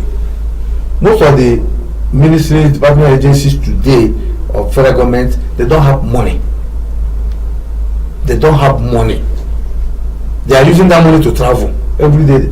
Either this one travel, the president travel, the VP travels, or minister, but they are not funding them. Ask any contractor, any federal government contractor today whether he has been paid and when last was he paid. There was even a particular one, somebody did their contract. Then the MD of the agency. Now when you go to, I'm not afraid to say it, go to the office of the Accountant General of the Federation. There's what they call desk officers. There are directors, they call them desk officers. Each federal minister has a desk officer. That desk officer, before they used to do the envelope, this yes. Now they're not doing the system. Now what they now do is agencies don't pay contractors again. It is Ministry of Finance or Ministry of Finance, Office of Accountant General that pays. So when they do, they push it to the GPMIS platform, but they're not paid. For them, for any contractor to get his money, the desk officers there, I'm actually investigating that story, the desk officers there, palm must be greased. Let's say for example, maybe Federal Ministry of Power, this month there is maybe 10 billion released. And this is a desk officer that is charged maybe 11 or 12 parastatals under Federal Ministry of Power. He now decides what to pay and what not to pay. So it is the issue of who gets to the stream early that drinks the good water. So whoever he favors, he pays. Then next month you also fill the system. You also submit your requests. So it is not the best, and that's why MDAs are crying. What federal government is doing these days is just to pay workers' salaries, because they know once they pay them, no demonstration, no strike. But other things are not being done. I'm a consultant to about some agencies, and I can tell you when last I was paid. And some of these DGs, I'm very close to them, and I feel their pain. Okay. In this, because you are involved, yes, isn't it? Yeah. I'm not going to take it from your point of involvement. No, Jagdin, just a minute. You know that the core issue now is corruption. That corruption, stealing, is theft. Stealing is what is holding the volume of money given to the sub-nationals to achieve what it ought to achieve. A very serious challenge.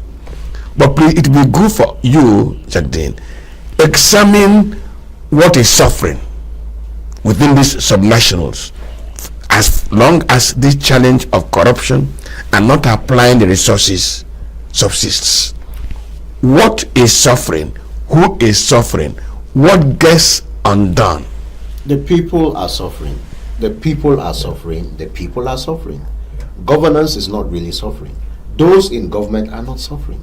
You see, the bottom line is that if you get given a contract to work on a road and that road goes washed off within 2 years, Go and check out of the total contract. How much he was paid? How much went to the governor? How much went to the commissioner of works? How much went to the director of works? How much went to the House of Assembly chairman, committee on of works? And what have you? Go and check, and how much he eventually ended up getting to do that job.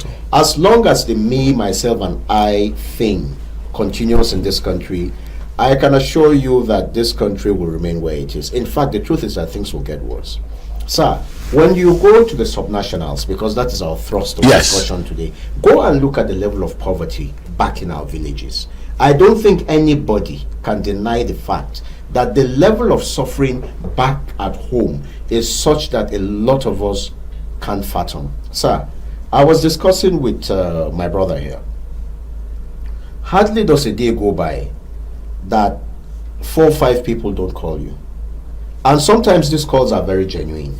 Imagine a coursemate of mine calling me and asking me for 2,000 naira so that he can buy gari for the children to eat that afternoon. And this is true. This is a guy I know very well. He will not lie because of 2,000 naira. And sometimes we even told you, I even have the 2,000 naira. That is how pathetic our situation is in this country. Okay. Before you come in, I want to make an observation. Have you noticed that after election, let me use the federal level, after an election and somebody wins the presidency, who are those that are drafted to be ministers and SAs?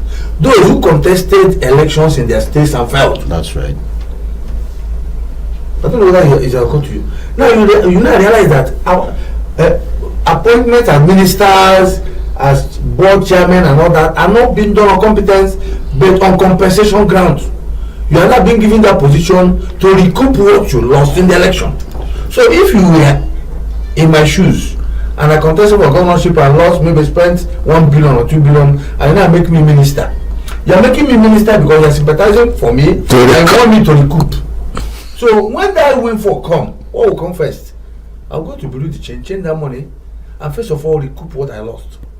Then take the one I will use for the next election. And then take the one I will give Alpha and Tochukwu. And the one I will give you for supporting me. So who suffers? I don't know whether it's a all those who are ministers today, none of them succeeded in his own election. Succeeded, and none of them contested and won. So they are not being appointed on competence. They are appointed to compensate. Some people that are even aided and abetted Abacha regime. Some people that even got the billions belong to Abacha today serving as ministers. Okay, I'm insisting on putting on this table what is suffering in the subnationals as a result of the situation that ought not to suffer if this windfall. Even the both of you said to me, because of the value of the naira, it's not really a windfall, but there's substantial amount of money available to them. Call it paper, but there's substantial quantum of paper available to them. If these pieces of paper were effectively used, which this conversation says has not been the case, what is suffering? You know, there is a whole lot that we have raised there, so much to unpack, in this conversation, so that you don't even know where to start or where to end. Now, at some point I raised the issue. Before this windfall, the predecessors, those who were in office before this, what did they do? What they got? How did they run? They would tell you the money was small, just a little. It is same of same. So when you ask who is suffering or what's suffering, it is the same of the same, like they say. So the bottom line for me is politics has destroyed us, our type of politics, that is so insensitive to the plight of the ordinary man. So when we talk about corruption, it's an endemic story. It's been there. We've come a long way. This movement, of course, you recall in Obasanjo's days, it was a regime of Ghana must go. Yeah. You will recall in the first coup speech, the very first coup speech in this country, the 10%ers. So the 10%ers were always there.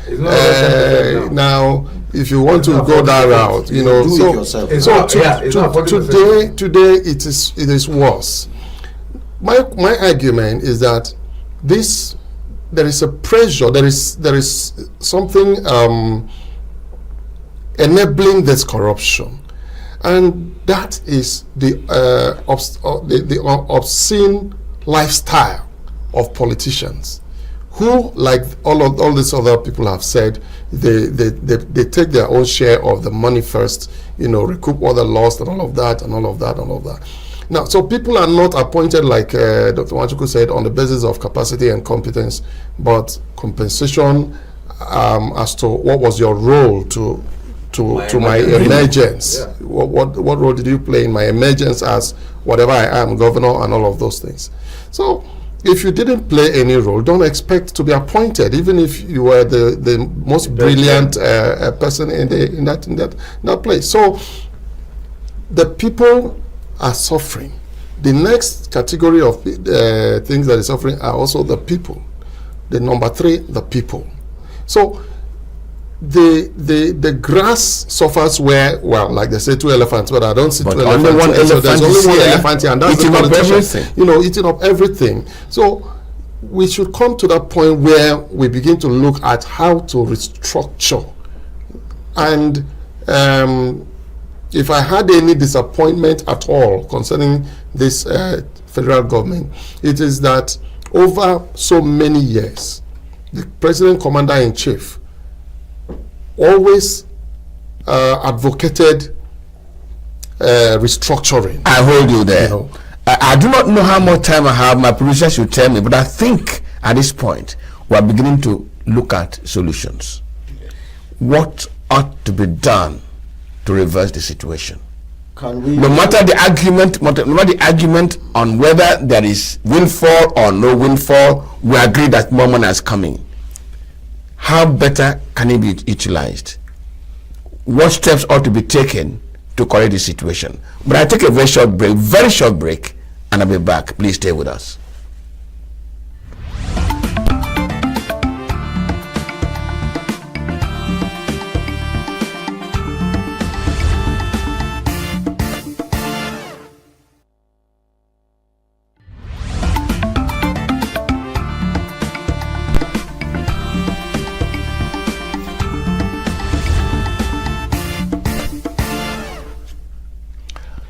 Let me welcome you back. It's just few minutes more remaining, and these few minutes we devote to solutions. Dr. Binna, it is, sometimes they say talk is cheap.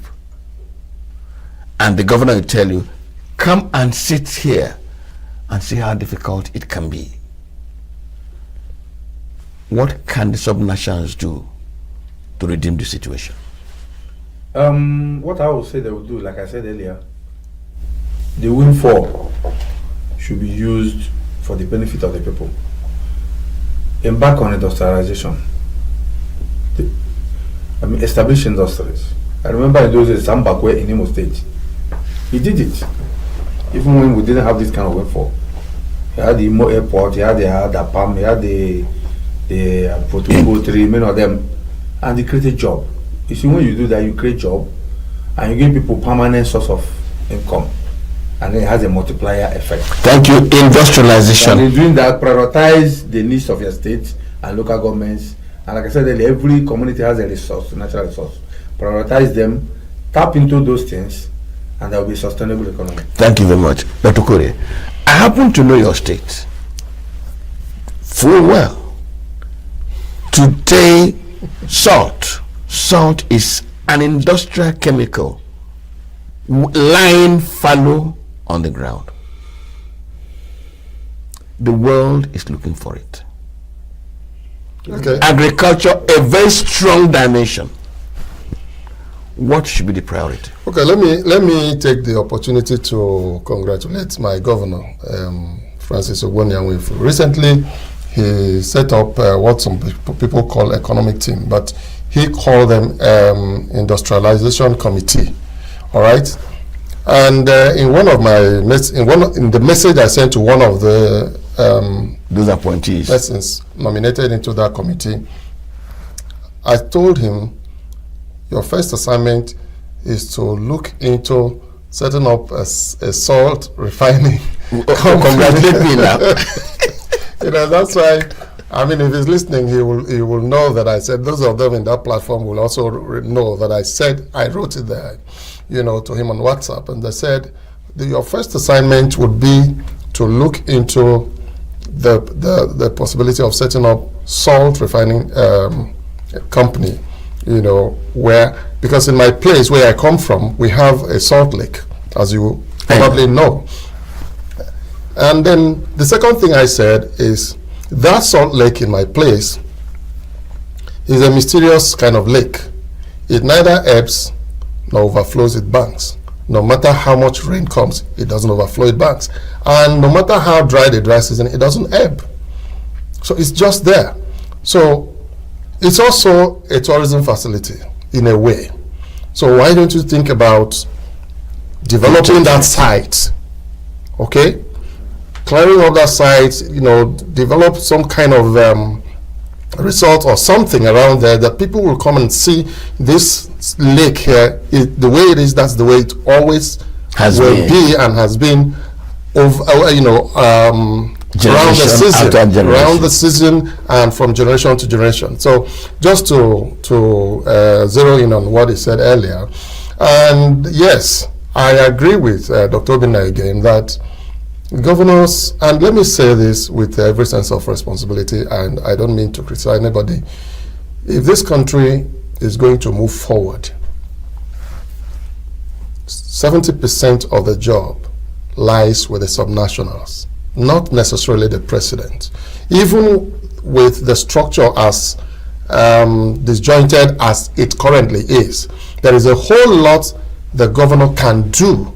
And yes, you said that some of them will say, come and sit here and see how difficult it can be. Who forced you to go and sit there in the first place? You offered yourself for election. Thankfully, it's not a position of appointment that you say somebody just looked at you and appointed you. No, you said you want to do the job. And if you had elected to do the job, it would mean that you already knew what to do, what you were coming to face, and how you were going to resolve it. So nobody should come and say, talk is cheap. You are talking because you are not here. No, who carried you there in the first instance? So to zero in on the solution, I agree 100% that we can do so much at the micro level, set up cottage industries here and there and all of that, and do something. Thankfully, one of the things that would help is the devolution of power. I mean, electric power generation and all of those things. States now can do their independent power projects. And most of these states, there is nowhere in the northeast, for example, you talk about the wind, and talk about sunlight and everything. You can do alternative power sources and all of that.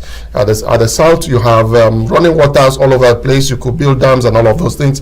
You could do independent power to power cottage industries. Okay, just so that we don't overrun. Well, basically, for me, as a parting shot, what we need to do to look at these issues is, as a country, we need to come together and see how we can improve upon the value of our currencies. Value of currency, and also the value that we use to drive our society.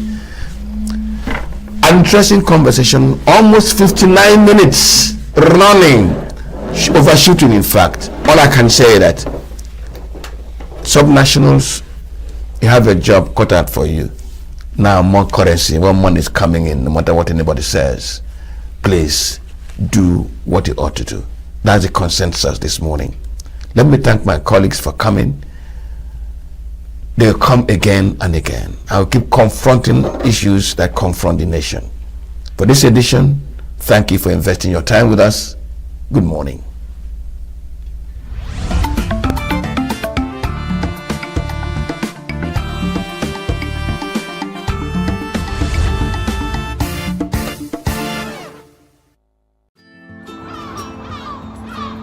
bright and early as the day breaks, as the newspaper headlines trail the stories that shape the day. We at Signature TV trail the headlines that trail the day. We interrogate the headlines. We analyze the stories that make the headlines. WAEC is overrated, and they even overrated themselves and went into CBT. They are insensitive of some Nigerian children who have never had what they call CBT. With passion and emotion, we drive the conversation to change the narrative. Let nobody be deceived by Nigerian high level of performing in agriculture export. We are still where we are. Newspaper review on Signature TV every morning on Signature Morning weekdays and Signature New Day weekends. Newspaper review on Signature TV. We do not just review the headlines, we make the headlines relevant to our daily lives.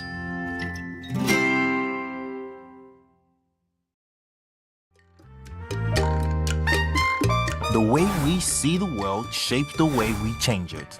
Gender isn't just a checkbox, it's a lens. One that helps us understand the world more deeply and act more fairly. Gender Perspectives, a program for those ready to see more, do more, and be more. Designed to challenge assumptions, ignite conversations, and build inclusive solutions across every sector of society. We are not, fighting the men. We are not saying we are equal in terms of rights. We're only asking they should recognize our existence. Join us on Gender Perspectives, showing every Saturday by 4 p.m. Repeat every Wednesdays by 5 p.m. and Thursdays by 3 p.m. Change begins with perspective. Let's widen yours.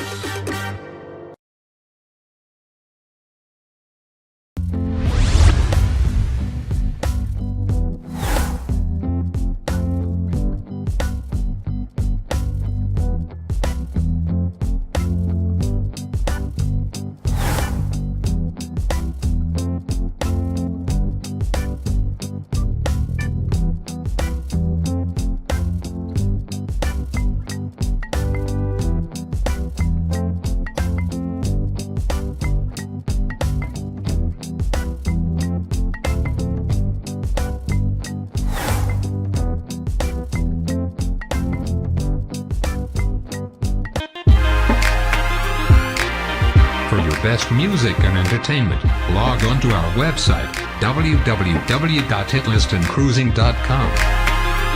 Do not attempt to adjust your dial. www.hitlistenCruising.com. Let's go! This is Hit and Cruising. My name is Musty Adenoid. This week we are in Abuja, the Federal Capital Territory. This is the most rewarding TV show in Nigeria. Call everyone around you and let's rock the show. Hello, my name is Yemi Alade and you are watching Hit List and Cruising. Thank you.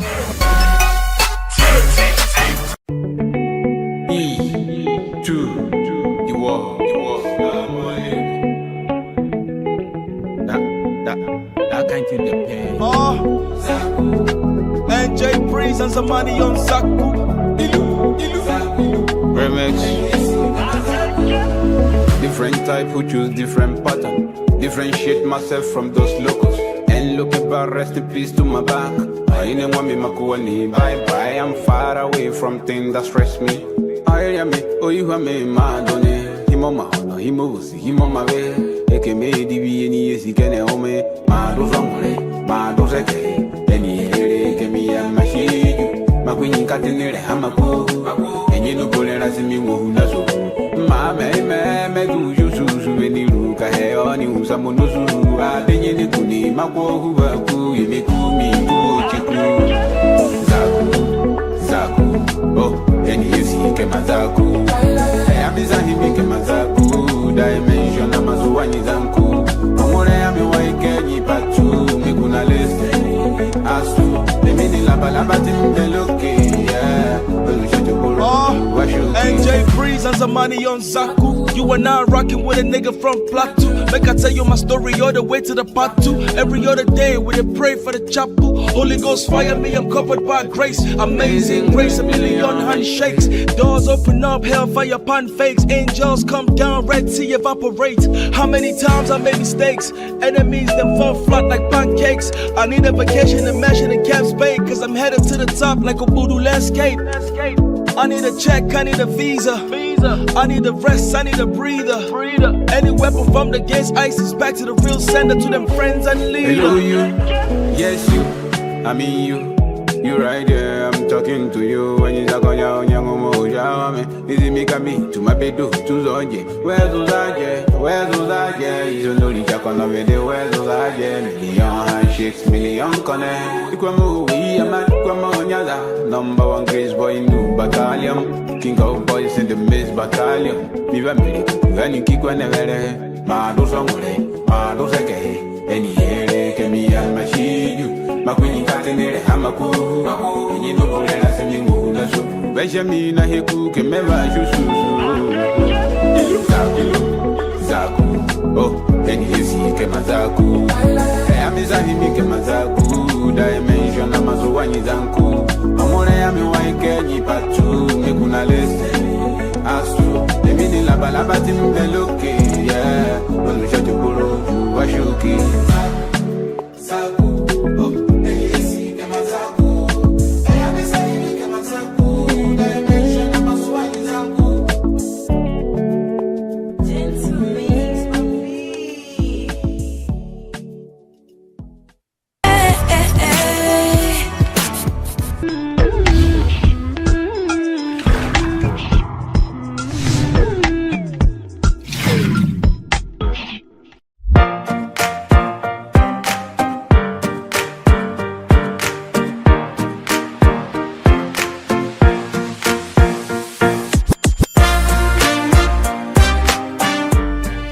In order to encourage indigenous and financially disadvantaged students from Esan extraction in Edo State, Association of Esan Professionals (AEP) has concluded the awards of scholarships to 50 students drawn from the 5 local government areas schooling in both federal and state higher institutions in Nigeria. This year's beneficiaries were awarded 150,000 naira each. We believe that education is a powerful tool for personal and societal development.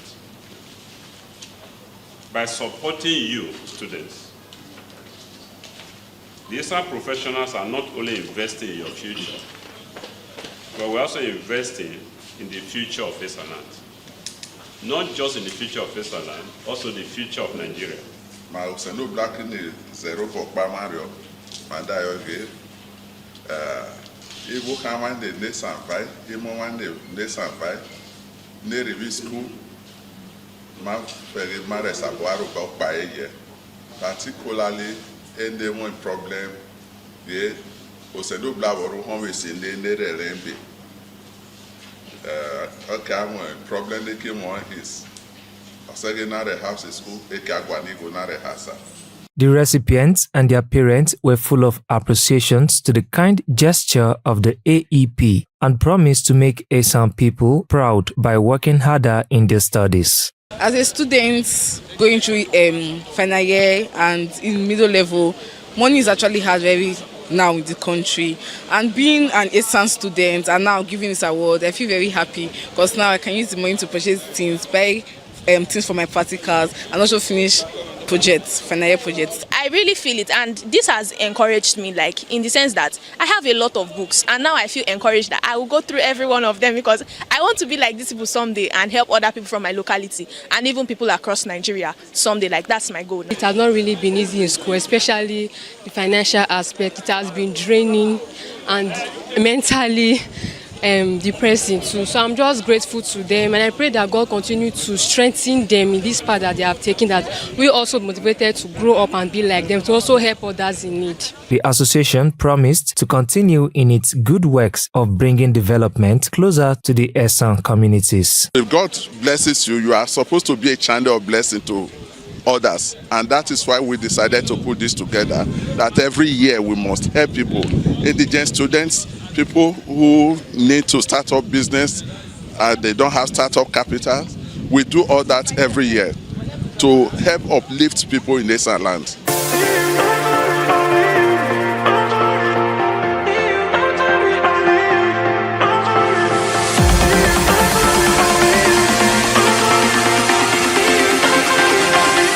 The first batch of the Scholarships Award took place in Lagos in May 2025.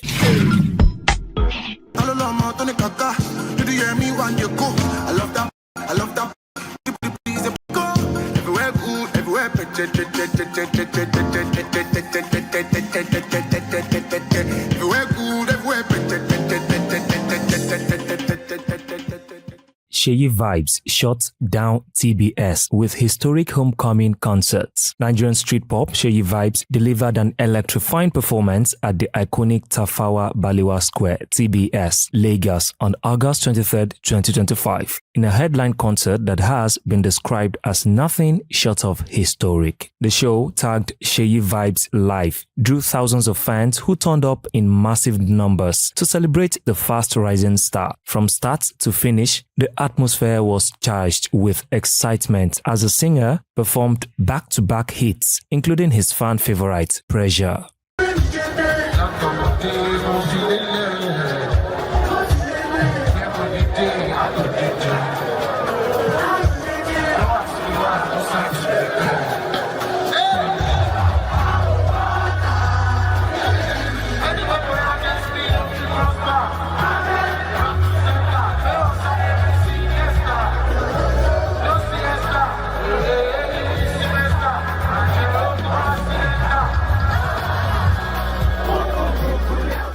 One of the night's biggest highlights came when Olamide Bado made a surprise appearance, joining Sheyi Vibes on stage to the thunderous cheer of the crowd. The moment has since gone viral across social media, with fans praising the synergy between the two artists.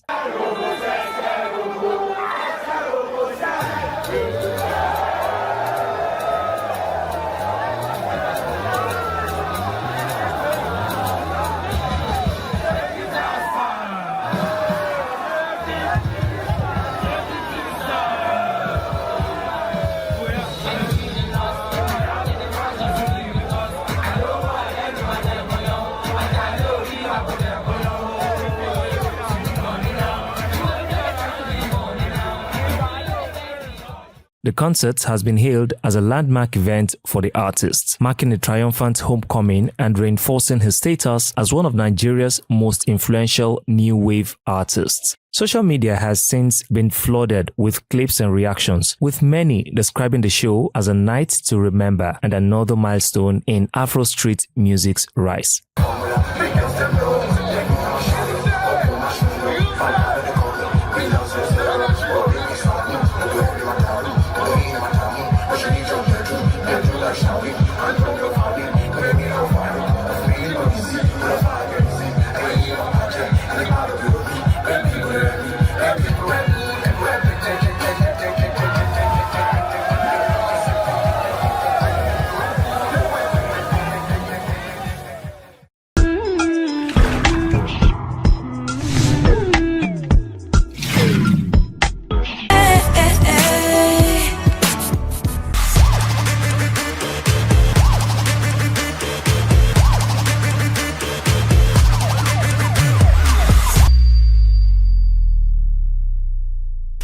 Hello Nigerians, my name is Moses Agbo.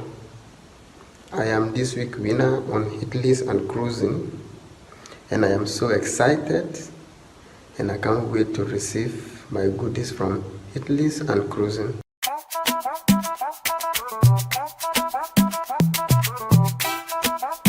Hey, hey. Hitlist and Cruising, feel the fire inside. Vibe so lit, come on, let's ride. All across Nigeria, we bring the heat. Hitlist and Cruising, ain't nobody compete. Turn up your screen, the hottest jams alive. Music videos dropping, making you vibe. Trivia's on, prizes for the best. Shopping spree's the deal, forget the rest. Download the app, don't sleep, don't delay. Win big every single crazy day. The cruisers moving, shaking up the scene. Hitlist and Cruising, Nigeria's dream. Hit, feel the fire inside. Vibes so lit, come on, let's ride. Yeah, all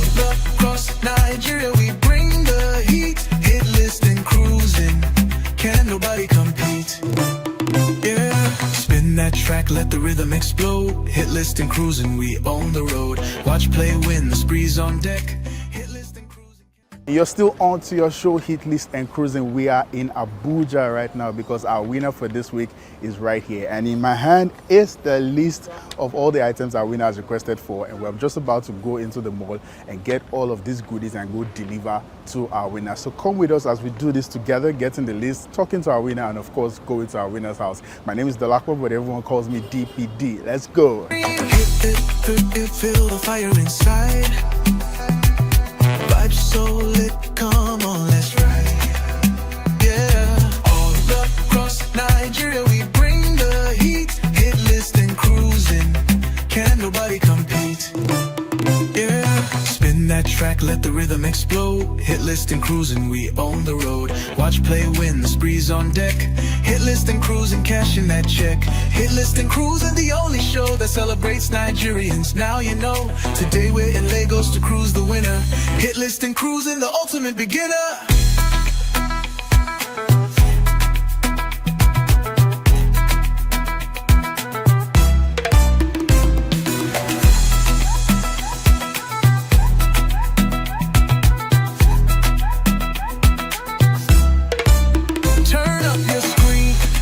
Gems alive, music videos dropping, making you vibe. Trivia's on, prizes for the best. Shopping spree's the deal, forget the rest. Download the app, don't sleep, don't delay. Win big every single crazy day. The cruise is moving, shaking up the scene. Hit list and cruising, Nigeria's dream. Hit list and cruising, the only show that celebrates Nigerians. Now you know.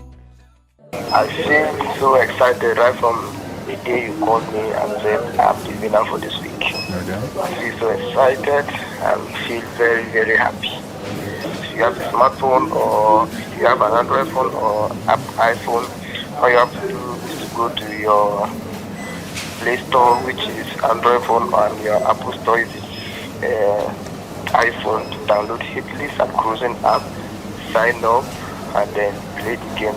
As simple as that. And I want to say thank you very much for this opportunity. And you heard it from the mouth of the winner for this week.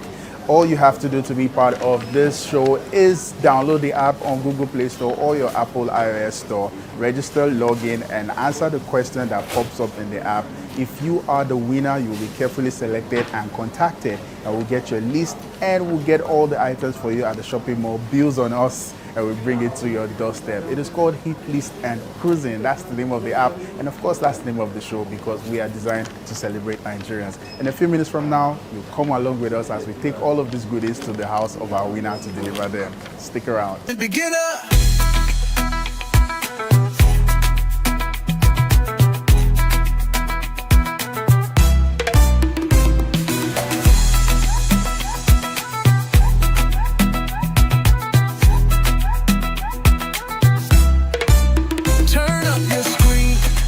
Gems alive, music videos dropping, making you vibe. Trivia's on, prizes for the best. Shopping spree's the deal, forget the rest. Download the app, don't sleep, don't delay. Win big every single crazy day. The cruise is moving, shaking up the scene. Hit list and cruising, Nigeria's dream. Hit list and cruising, the only show that celebrates Nigerians. Now you know. Now you know. Today we're in Lagos to cruise the winner. Hit list and cruising, the ultimate beginner. Hit list and cruising, feel the fire inside. Vibe so lit, come on, let's ride. All across Nigeria, we bring the heat. Hit list and cruising, nobody compete.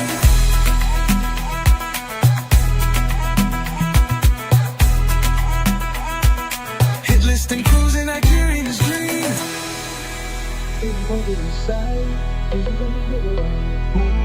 Lit, come on, let's ride, let's ride. All across Nigeria, we bring the heat. Hit list and cruising, can't nobody compete. Spin that track, let the rhythm explode. Hit list and cruising, we own the road. Watch, play, win, spree's on deck. Hit list and cruising, cashing that check. Hit list and cruising, the only show that celebrates Nigerians. Now you know, today we're in Lagos to cruise the winner. Hit list and cruising, the ultimate beginner.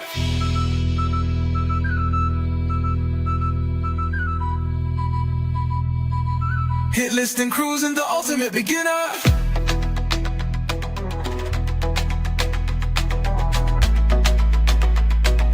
Hit list and cruising, hit list and cruising.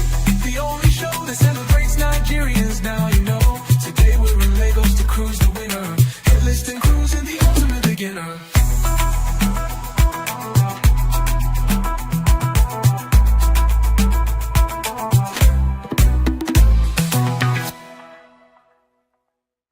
You're still on to Hit List and Cruising, the only show that celebrates Nigerians. And right now, we have gotten to our winner's house to deliver everything that our winner gave us on the list for us to bring. And let us find out how it feels like right now being a winner on the show. Hello, my brother. How you doing? Thank you very Congratulations. much. Thank you very much. So what do you have to say being a winner on Hit List and Cruising today? Wow. See, I'm very, very happy. Right from the moment you called me that day and said, I'm a winner. Since that moment till now, I'm so happy, I'm so excited, and for Hit List and Cruising to have done this in this hard time, I really appreciate. But it's not easy. It's not really easy. I won, and you can also win. All you have to do is to download the app and answer the question. If you happen to be the winner, you will get all this. Thank you very much. Definitely. I really appreciate it. You too can be a winner on the show, and you'll be happy when we visit you. All you have to do is download the Hit List and Cruising app on the Google Play Store or Apple iOS Store. Make sure you register, log in, answer the question right there on the app. And if you are the lucky winner, if you get selected, we'll call you, we'll get a list of your items, we'll go shopping and deliver it to your doorstep at no extra cost. It is Hit List and Cruising. We are celebrating Nigerians. My name is Dalakwa, but everyone calls me DPD.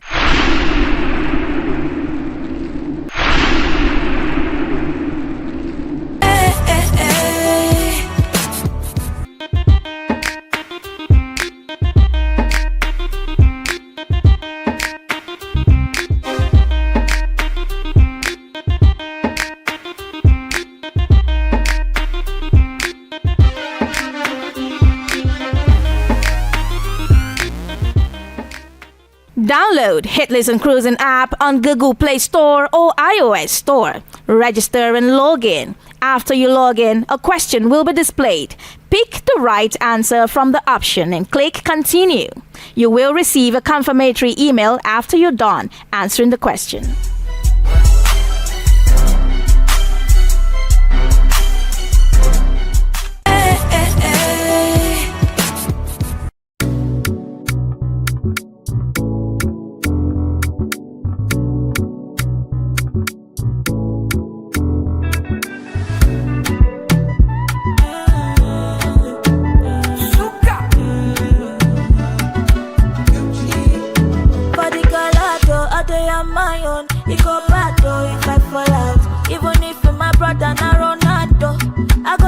For my dollar, sometimes I dey reason wetin I do for beginning.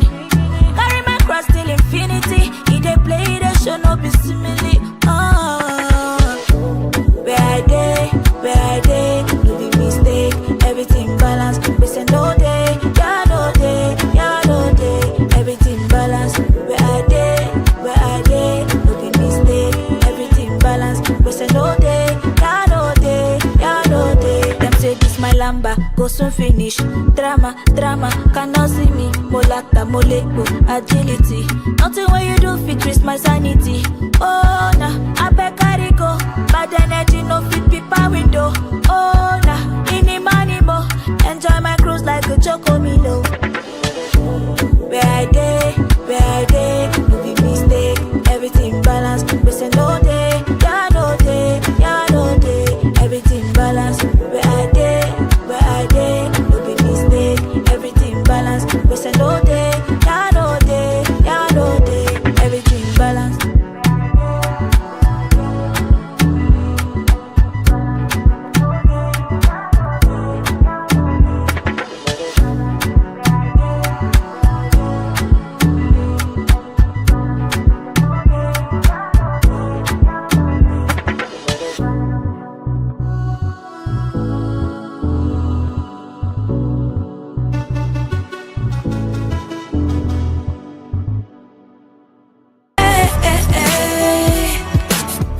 Realize that true happiness lies within you. There is no happiness in having or getting, but only in giving. From all of us at Hit Leisure and Cruising, we are giving to make Nigeria a better place. Now you know the time and the TV station where you can watch Hit Leisure and Cruising. Next week, we'll be right here as someone else going out on cruise. I know you love this show. Download the app, answer the question, and if you happen to be the lucky one, we will call you, get a list of all that you need at home, we buy and bring to you. This is how we celebrate Nigerians on Hit Leisure and Cruising. I remain yours, Cecilia Musty. I'll see you next week. One love. Supreme Entertainment.